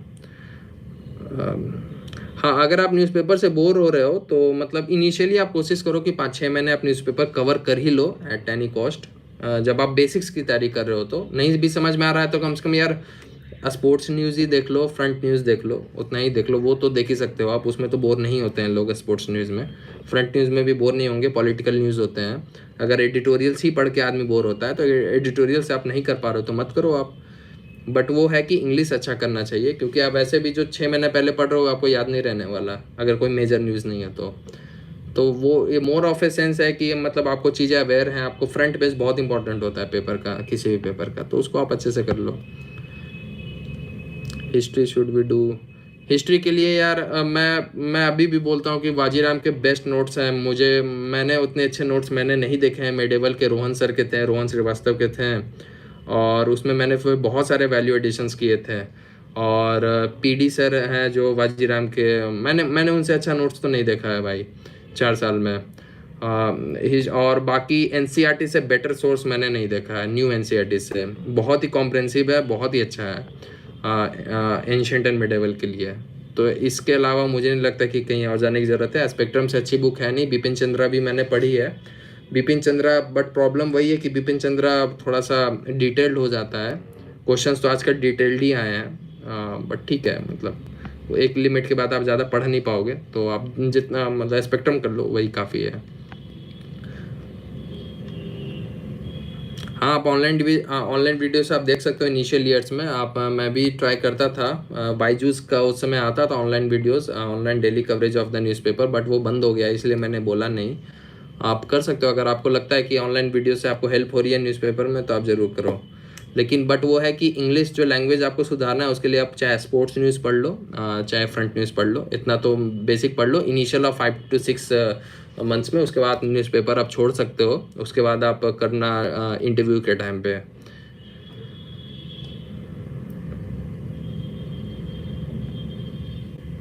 What stream would be best for IAS और IFS? आप जो भी ग्रेजुएशन सब्जेक्ट लेते हो, अगर ठीक है, आप अच्छी बात है, आप IAS IFS के लिए आप ट्राई करना चाह रहे हो। IFS अगर फॉरेस्ट सर्विस में आप की बात कर रहे हो तब तो आपको इंजीनियरिंग ही लेना पड़ेगा, चाहे एग्रीकल्चर लेना पड़ेगा, बॉटनी लेना पड़ेगा, जूलॉजी लेना पड़ेगा, ये सब तो मिनिमम है। बाकी आप आर्ट्स या कॉमर्स लेके आप नहीं दे सकते हो IFS का एग्ज़ाम। और IAS के लिए तो आप कुछ भी ले लो, कोई भी ग्रेजुएशन से करो, आप एलिजिबल रहोगे, तो आप उस हिसाब से आप देख लेना। Apart from UPSC do have clear? हाँ, मैंने UPSC के अलावा मैंने स्टेट PCS में मैंने 3 बार सिलेक्शन लिया है। स्टेट PCS में, BPSC में 69 BPSC में मेरी 58th रैंक थी। BPRO का पोस्ट मिला था मुझे, और मेरी 5th रैंक भी आई थी CDPO में। 69 BPSC में ही CDPO में 5th रैंक थी। और इस बार 70th BPSC का भी रिजल्ट आया है, उसमें भी मुझे सेल्स टैक्स असिस्टेंट कमिश्नर मिला है। तो 3 एग्ज़ाम है। एक और मैंने जो जॉब की थी वो भी मेरा गवर्नमेंट जॉब ही था। PSU का एग्जामिनेशन, PSU नहीं, मेरा कॉलेज प्लेसमेंट से ही हो गया था, क्योंकि मेरी CGPA बहुत ज़्यादा हाई थी कॉलेज में, तो वहाँ पर भी मुझे मिला था। तो ये मेरा 5वां जॉब है। IFS का। फॉरेन सर्विस के लिए आप जाना चाहते हो तो फॉरेन सर्विस के लिए तो सेम ही है, कोई इशू नहीं है। फॉरेन सर्विस के लिए आप कोई भी ब्रांच ले लो, कोई इशू नहीं है। फॉरेस्ट के लिए स्पेशली वो इश्यूज आते हैं, फॉरेस्ट का अलग से होता है वो, उसका क्वालिफिकेशन क्राइटेरिया इंजीनियरिंग ये सब का है।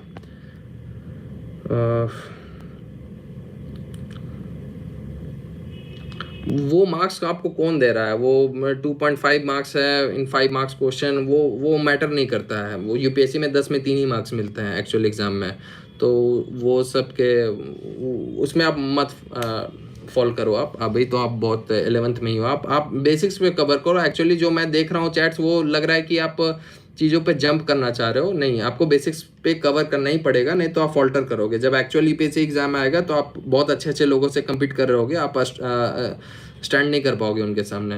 तो आंसर राइटिंग से बेटर है कि अगर आप 11th ये सब में हो तो अभी तो कायदे से तो मैं तो बोलूँगा कि आपको तैयारी नहीं करनी चाहिए अभी ये स्टार्ट। लेकिन अगर ग्रेजुएशन के लास्ट ईयर से आपको ही स्टार्ट करना चाहिए। अगर आप अभी से करना चाह रहे हो तो आप करो, लेकिन अभी आंसर राइटिंग ये सब मत करो। एंथ्रो बेस्ट नोट्स मुझे नहीं पता भाई, एंथ्रो का आइडिया नहीं है मुझे। एंथ्रो के लिए आप लेवल अप में है, करणजीत सर हैं, करणदीप सर हैं, आई डोंट थिंक, मतलब कुछ हैं ऐसे ही नाम है उनका, तो उनके भी नोट्स मैंने सुना है कि अच्छा है, तो आप ट्राई कर सकते हो एक बार। विजेता IAS एकेडमी है, वहाँ से भी आप देख सकते हो। If I start from zero so how many years will take to complete? Syllabus complete करने में 1.5 से 2 साल लग जाएंगे, पूरा कंप्लीट कवरेज में। बुक लिस्ट मैंने बता दी है। State PCS is more easy, SSC CGL मैंने नहीं दिया है तो मैं नहीं बता सकता। स्टेट PCS आसान नहीं होता है, इसलिए मैं बता रहा हूँ। ठीक है, तो अब सेशन क्विंट करते हैं, काफ़ी लंबा हो गया है। तो चलिए, थैंक यू एवरीवन। इसका क्रॉस